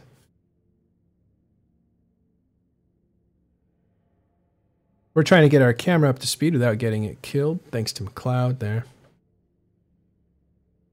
Can you guys believe I'm still trying to jump into yes. Yes. It's ridiculous. No, knowing how bad jumping to different systems is, I can completely understand, dude. Yeah, there's thousands of people. The other thing that doesn't work in Lowsec are bombers, but they do work in Nullsec, and so we may see a trap set as people are pursuing you. You might have a bomber fleet time their bombs to blow up as you pass through, and the enemies behind you chasing you. They might actually get hit with a bomb attack, and that would be devastating to even those battleships that we saw. Enough bombs will take out battleships. And we do know that bombs are something that, well, I don't know if they're actually bombs, but I was going to say the Stuka fleet, the Initiative Stuka fleet is good at, but I don't think those are bombs. I think those are torpedoes. No, they're bombs. Are they bombs? Yeah. Yeah, they use both. Oh, okay. You're right. That is what makes it pretty deadly. Now you can imagine a situation like this. Goonswarm gets bogged down. They get jumped on by Fraternity. There's a fight. NC, PL, Horde jump in, start killing Goonswarm. Goonswarm extracts, goes into Nullsec a few jumps away, and there's Initiative ready with some bombers to blast the people who were pursuing Goonswarm. And these are the kind of fights that can happen. And that's all. They're in constant communication with each other, trying to set up the other side to be destroyed. In this case, do they go to a Fortizar? They may have. That would be sad. I'm talking about all this dramatic stuff that can happen, and basically they just ran into a doghouse, and who knows? We'll see.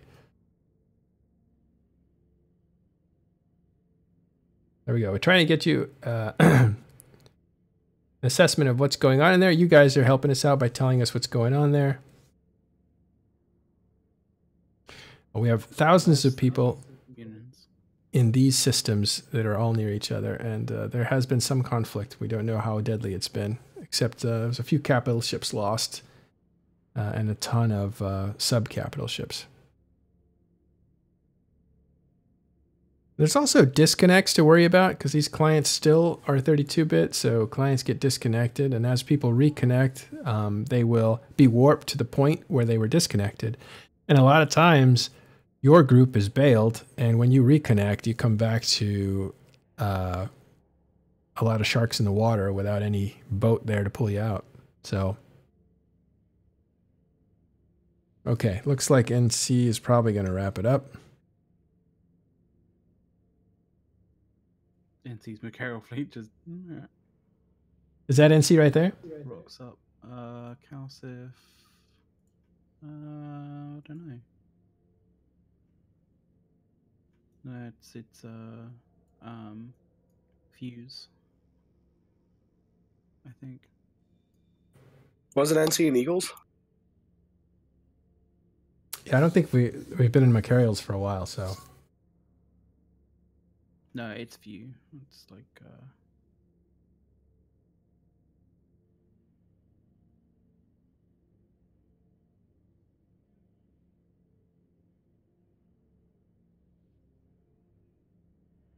All right, this fight looks like it's wrapping up.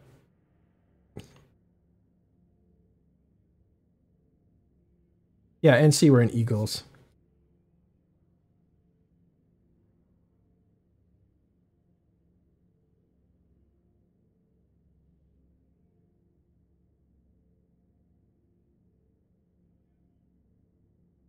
I hear that Macarials are wrecking crew. If that's true, that's a lot more wrecking crew than I thought existed.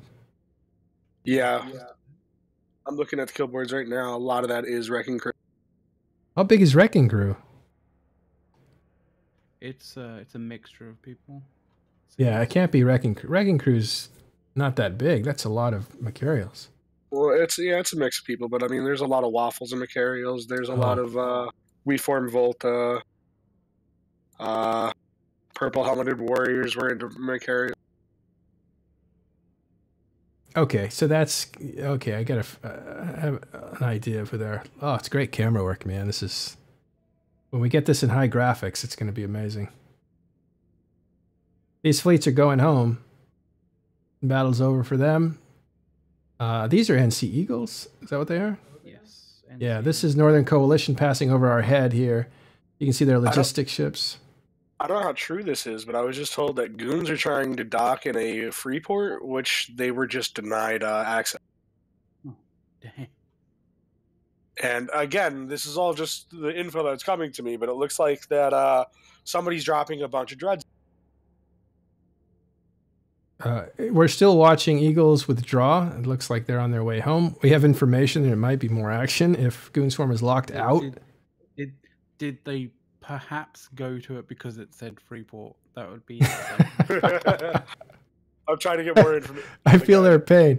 Let's find out if they're. I just saw some. I saw some trails from where it looked like people warping to a a citadel that's labeled Freeport. So it is the citadel called Freeport. It is that one. I'm in warp. Roger that. Try to get a confirmation on that. That would be kind of humorous, but that's the best part of this whole game is when stakes are high, humorous stuff happens. I'm being told they're scattering off of the fort right now. Oh, okay. Starting to get more details. Let me catch everybody up. There was a Keepstar in Camal system, that's low-sec derelict, that was supposed to be attacked today for its final timer. It was supposed to be destroyed hours ago, but defense forces rallied and the fight never happened. No. So the good guys won.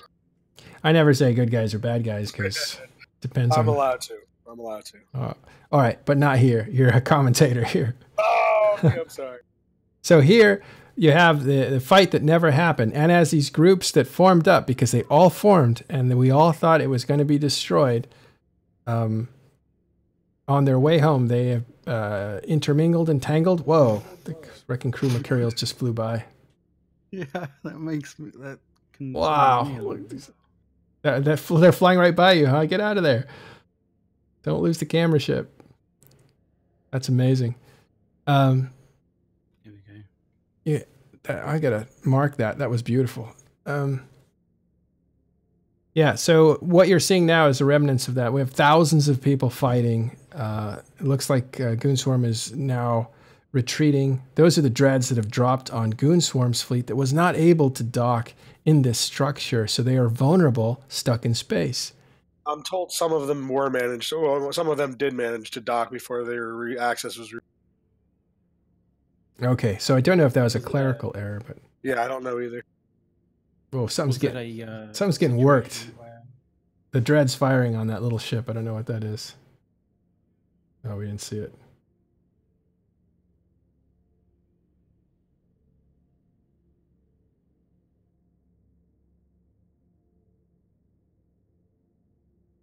See if we can get Rocket on here. He's the owner, essentially, of that Keepstar.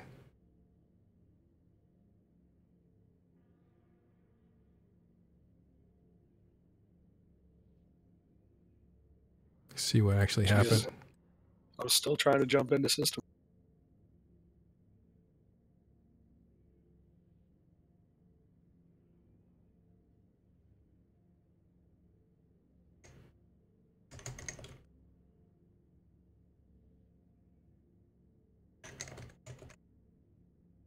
Oh shit. What do we got?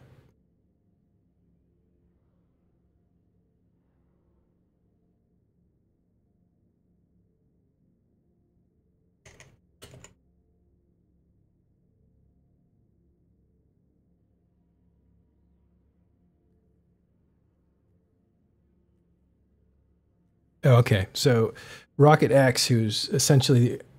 Oh, that's not good. It looks like our cameraman got popped. Thank God for capsules. We'll see what happens.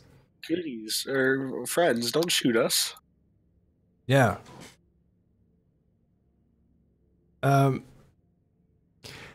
So we'll try to get Rocket X on in just a few minutes. He's still FCing, so and we should have known because we're seeing the Macarials that he's probably flying with are zooming around the grid. What's happening now is the Goonswarm is being chased down, and the Goonswarm is trying to escape. They had come in to try to help in the destruction of this Keepstar that never happened. We haven't seen initiative or snuff. So that's because they never entered the battle zone, or they did enter the battle zone, but they didn't engage, and they were able to extract. But Goonswarm is having trouble extracting. They have obviously more people, less trained people. I think it's fair to say than initiative and snuff. So maybe people got they actually got ambushed, I think, by Elo Knight, who managed to boosh off and capture a few of their guys. I think it was, did I hear 3 full fleets or 3 fleets? Yeah, three full fleets. Oh, yeah. So Goonswarm got basically stunned, and a lot of them were destroyed. But they fought back and destroyed a bunch of logistics from Elo's group, Fraternity. And did we enter a warp tunnel there, or are you... And my client just crashed. Okay. Sorry, boys. I'm still trying to get in. 64-bit, please. Yeah, 64-bit clients, please. We'll be able to show you this game in all its beauty with 64-bit client coming this summer. So all this footage that we are showing you is going to change in the future.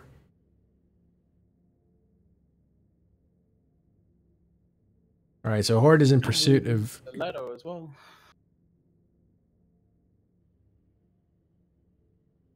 So Horde is in pursuit of Goons Serbs, Cerberuses, which are shield hacks. They are jumping from Misrata. Horde is in Munins and Jackdaws. We'll see how that goes, if they can catch them. These are both fast ships, assault frigates, especially assault cruisers. Especially shield are fast.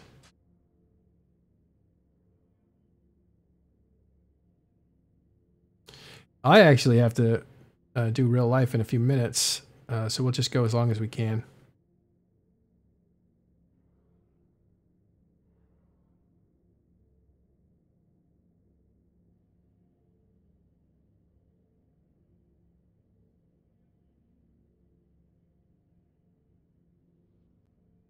Trying to get you a picture. In the meantime, we'll go to the map. Yeah. I finally made it in. Locals dropped to 1,300. It's still significant, isn't it? Oh yeah. I remember it when I was in in an Atlas Pet Alliance, and we were being hauled off to fight. It was my first, wasn't my first fight, but it was the first time we were going with some FC that I didn't know, and somebody was handed command to get our group there, and we were hundreds of fighters flying towards a fight, and he was saying, "Come on, if you want to see what those 800-person fights look like, you know, hustle up, get through these bubbles." I was thinking at the time, my God, 800 people fighting. That's enormous. And, you know, today we just saw 2,400 people in a fight. Let me put that in perspective. 2,400 is as many people as were in the first giant battle of the World War B campaign. Or as it's known, World War B. World War B. Yeah, that was one of the big battles. Was about 2,400. That was 1,200 people assaulting. What is it? A manufacturer. I thought it was the MTACO Keepstar, wasn't it? No, there was no Keepstars. There was no Keepstars at the time. They were attacking the facilities that was building a Titan that belonged to. I want to say it was FCON, I think. They owned the facilities that was building a Titan. It was being attacked. It was a timer on a pause, and there was basically goons brought about 800, 900, including CO2 Macarials, and the people who were assaulting, which is Northern Coalition Test and PL, brought 1,200. And so today's fight was the same size as that first fight. That was a big fight. I think it was FCON that owned those. It might have been the Bastion. It wasn't CO2, but CO2 is trying to defend it, I believe. So, but I think it was FCON. It was definitely one of those groups. I don't think it was TNT because I don't know if CO2 would have defended anything for TNT. They did not like each other in the Imperium. I don't know. Could it have been Space Monkeys? Yeah. No, it wasn't Space Monkeys. I don't think they were allowed to build super capitals, but I'm not sure. And I call it World War B because I'm getting tired of saying World War B Casino War or Casino War World War B. I think the name is just going to take some time to really settle, and I don't really care where it lands. I just want to pick one. It's hard to say both all the time, over and over and over again. I'm kind of leaning towards World War B. I think Casino War is most accurate, but World War B tends to be where most of the coverage was. So if people have read about it, they know it as World War B, right? Because all the publications, and I don't mean like Eve publications, but like news publications, were talking about it in terms of World War B. And so if people want to reference history, they need consistency in the title so they can kind of match up. So I don't know. So I'm kind of leaning towards just saying, you know what? Whatever you want to call it's fine, but most people referred to it as World War B at the time. Killa's waiting for a drag. What's that? Killa's waiting for a drag. Oh, let me grab that. All right, so maybe get an after-action report real quick. Hello, Killaby. Hey, what's up? Hey, let me adjust your sound here.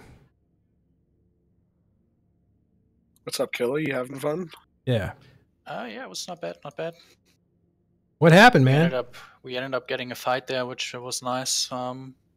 Because Fraternity got caught on one of the gates a couple jumps out of the destination. So once the Keepstar was secured, we basically just bridged into the fight, and we ended up killing a bunch of jackdaws. But shortly after the majority of the allied fleets arrived, goons obviously bailed out because they were outnumbered in subcaps. or at least not outnumbered, but outgunned. What happened? Good question. We bad found a shitload of people. Rack and crew really pulled every string they had, probably. Pretty much everybody showed up to some extent.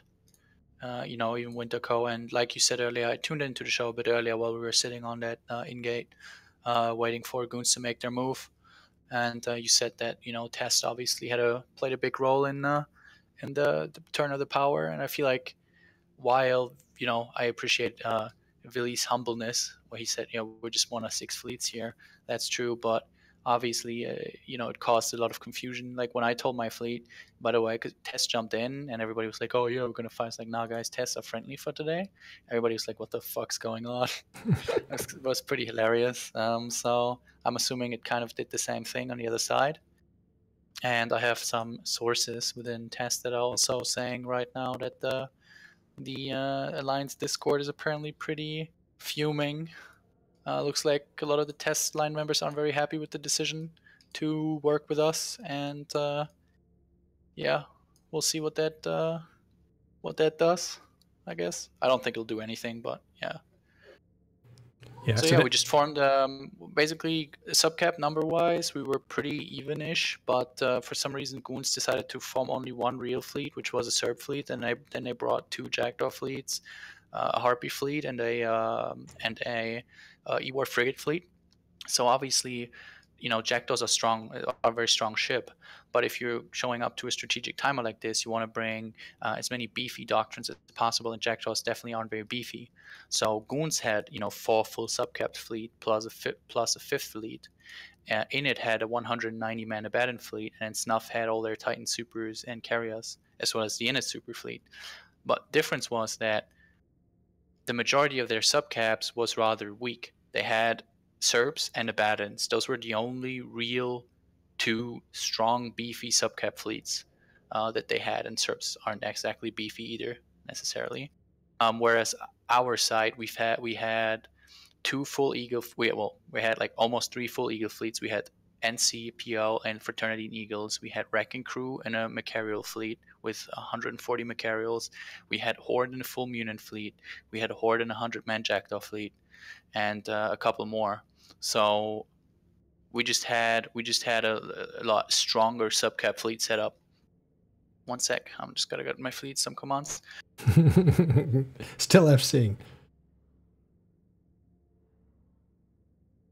To answer a question real quick, Rocket X, is he part of PL? He was PL, and this group, Wrecking Crew, was part of PL as well. They broke off, did their own thing. I think a lot of them are in this group, the purple guys, purple helmet guys. And that's who owned the Keepstar, so that's why he's playing a pivotal role here. Also, finding out that Goon Jackdaws are making it out. No, they're Bastion Jackdaws. Goon and Bastion combination.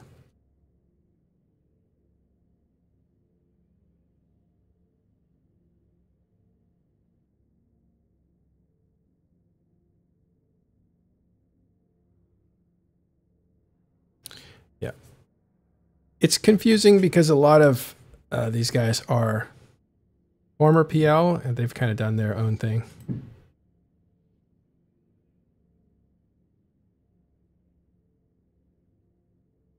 Okay, so PL were also in Eagles too, so we might have been seeing PL Eagles withdrawing, not NC, because NC actually, I think, took off.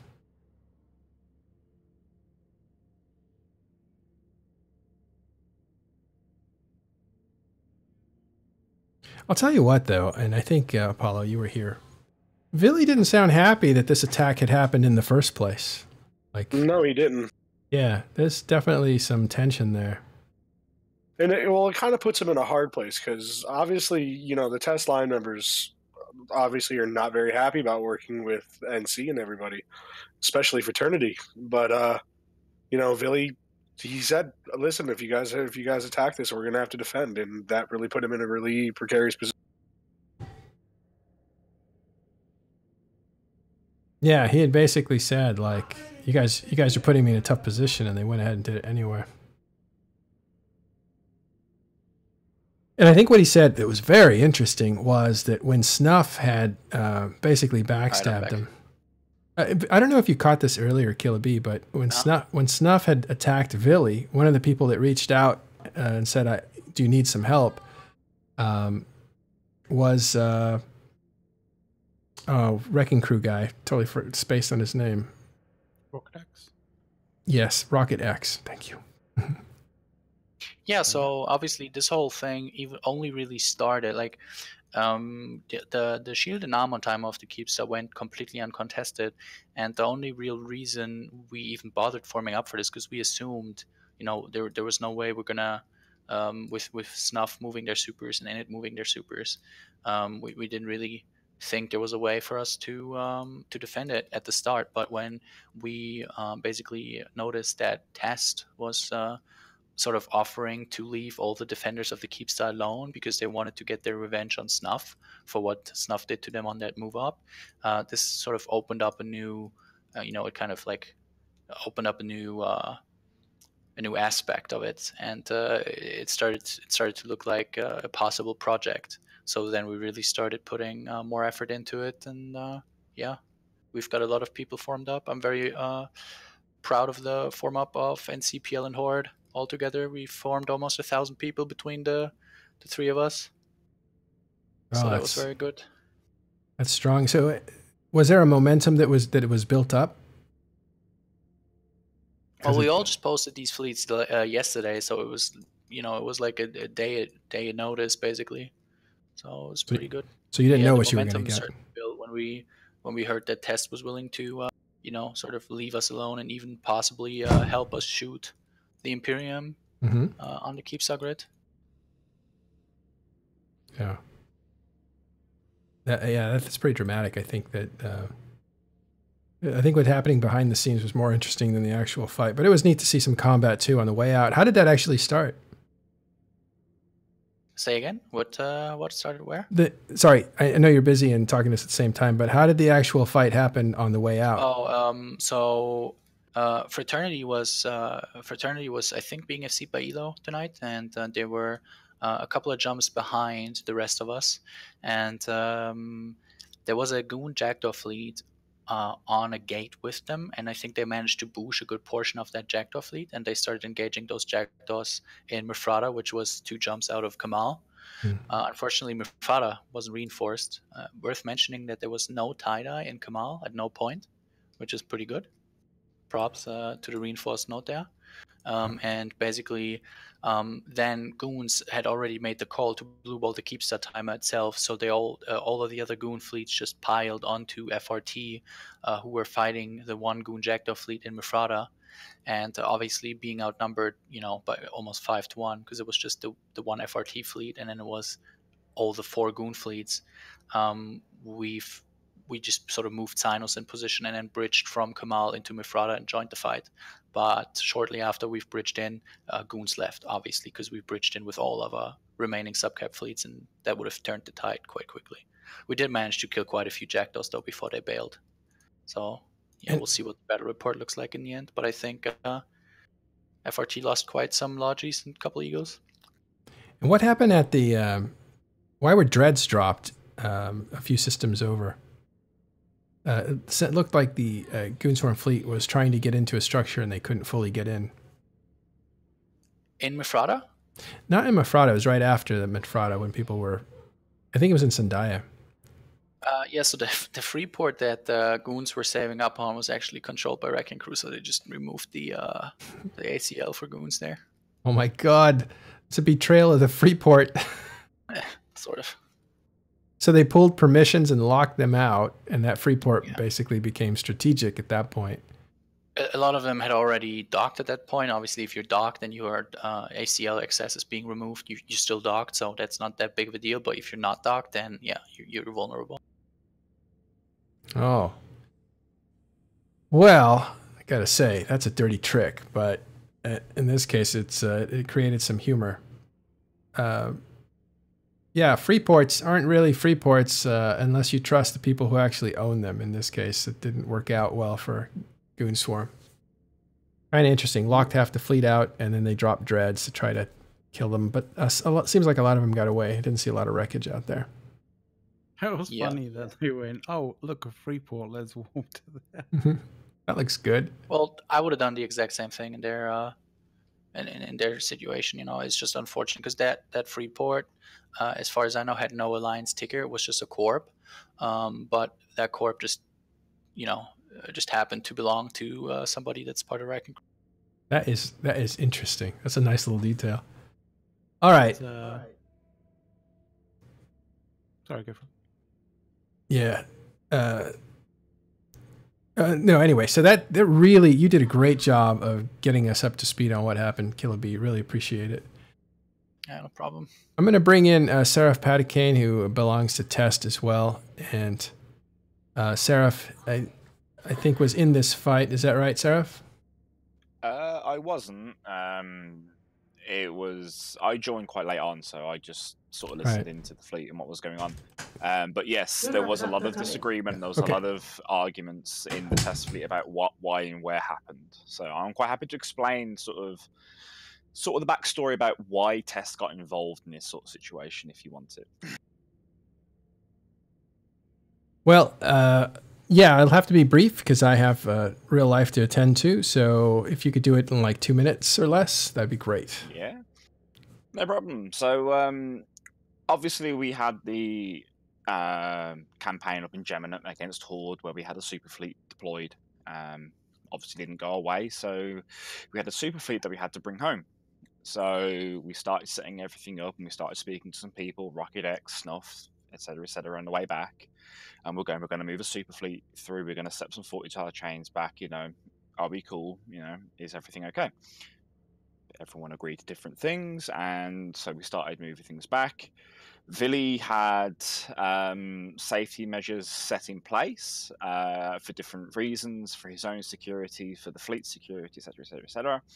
So we start jumping back. We hit Heroba, and during the vulnerability period between jumping in and being tethered with supers and titans on a 40 suddenly a snuffed out Hictor appears and starts tackling said super and titan that we jumped in.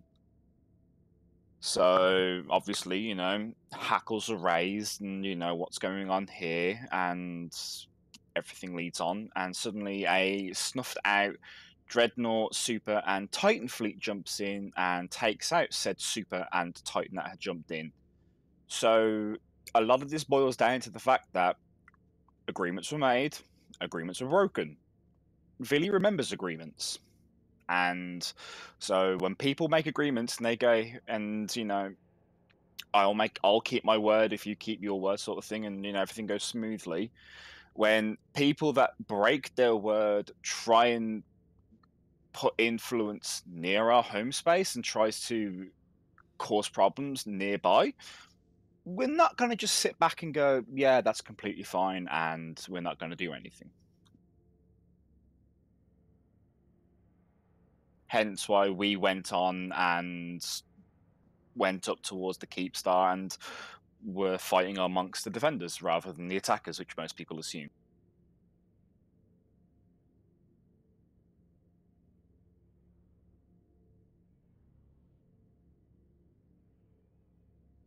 I can fully understand that. There was, from what I was told, there was a bit of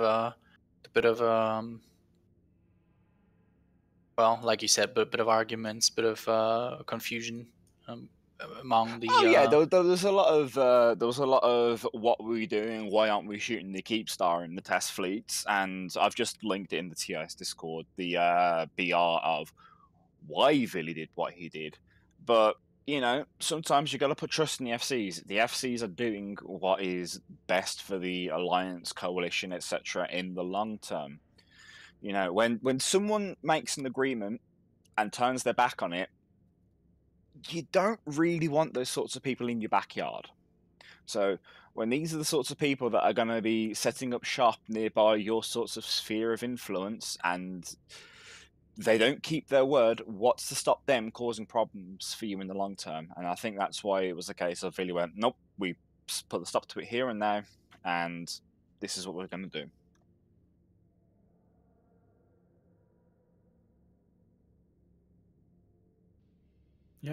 Because to be completely honest, no. In Eve, you have to kind of understand that your actions have consequences. Okay, I'm back. Hey, Hey, Matterall. So yeah, I've just explained to people about why Test sort of fought along amongst the defenders, and I linked in TIS Discord the particular BR as to what caused it. But what I will say is there's many alliances that have risen amongst Eve and have fallen because they broke agreements amongst friends, amongst allies, amongst enemies. And when people do that sort of stuff, people in Eve don't tend to forget when you slight them. Yeah. Or when you help them. In this case, I really like the idea that Rocket X had reached out to Vili to help him at a time of need, and people also remember that. It's more of a case of we reached out to Snuff because we were moving our armor supers back from Ocean from the deployment, and Snuffed out turned and stuck the knife in the back. Well, yeah. We tend to remember. Works both ways. One thing, what do test pilots feel about this? Any exposure to that? I was sitting in the main fleet comms, and there was a lot of people saying, "Why were we misled? Why were we, why weren't we told this?" And it's like, sometimes in Eve, you've got to trust the FCs because the FCs are doing what's right for the Alliance and what's right for the Coalition, etc. in the long term. So there's aspects of OPSEC, there's aspects of need to know. Just believe in the FCs. They're trying to make sure that you've got the space that you want, as secure as you want, and to get the fights that you want. Sometimes we ask you to do things that aren't exactly what you want to do, but in the long term, it's what we need you to do. I mean, not gonna lie, I was in the comms. I was in the fleet that went over, to save Darkness, Supers, and Titans, and that kind of there was that same sort of sentiment as well in that fleet where we were like, wait, we're not going over there to kill them, what the hell, kind of thing. But people got the idea as to why we were doing what we were doing fairly quickly after the FCs and stuff explained what was going on. But All right. yeah, in those situations where things aren't exactly, how you perceive them to be, and sort of up is down and right is left, and you kind of have to trust in your FCs. All right. Well, we're going to wrap up coverage. The fighting is mostly over. Again, the Camal Keepstar that belonged to Rocket X and the purple helmet guys is survived. It was defended diplomatically with enough groundswell for its defense to save it from an attacking Snuff plus initiative with supers. So it was very exciting to see that kind of diplomacy happen in real time. Pretty much it all happened right when we were on air. And then there was a fight that happened afterwards as people were retreating and some shenanigans that went on there. So I want to say thanks to Killaby and Apollo and Seraph Paticane, and especially McLeod for taking us in there and giving us some camera views of the fleets as they were moving around. Very difficult to get picture. We expect that to get a lot better with better server technology and a 64-bit client that's coming into Eve. This is the stuff that will change the way you see big battles in the future and the way that we present them. But for now, I want to thank everybody for tuning in. And I want to say a quick program note. Our season for Talking in Stations is over. We'll be gone for a couple weeks. We gave away a Rorqual today and a couple blueprints to Rorquals. And there will be a Titan given away from me to Talking in Stations fans that listen to the podcast. So if you listen to the podcast, we'll give instructions on how to throw your ticket into the hat so that when we pull it out, it could possibly be you. We'll be giving away an avatar and a few blueprints for stuff. And don't worry if you don't listen to it on Apple Podcasts or through Spotify or something like that. Like, you can still, listen to exactly the same podcast on talkinginstations.com. Yeah, we're definitely giving away a real Titan, and it will be... you can go to talkinginstations.com, as McLeod just said, and listen to the brief instructions on how to do it. It's going to take us a few days to collect the names of people who want it, and then we'll draw one out, and we'll do that. All on talkingstations.com, so check out information there. And you can always get information on Talking Stations Discord, where we usually talk all day long every day.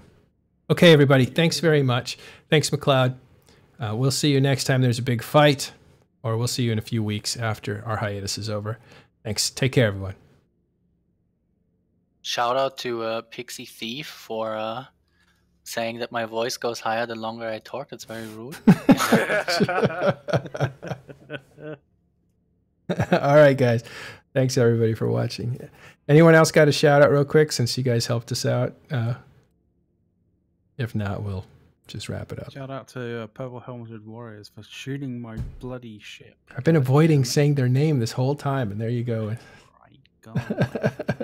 Bigger deal I make of it, the more people remember. The bigger deal you make of it, the bigger deal it becomes. Yeah, totally.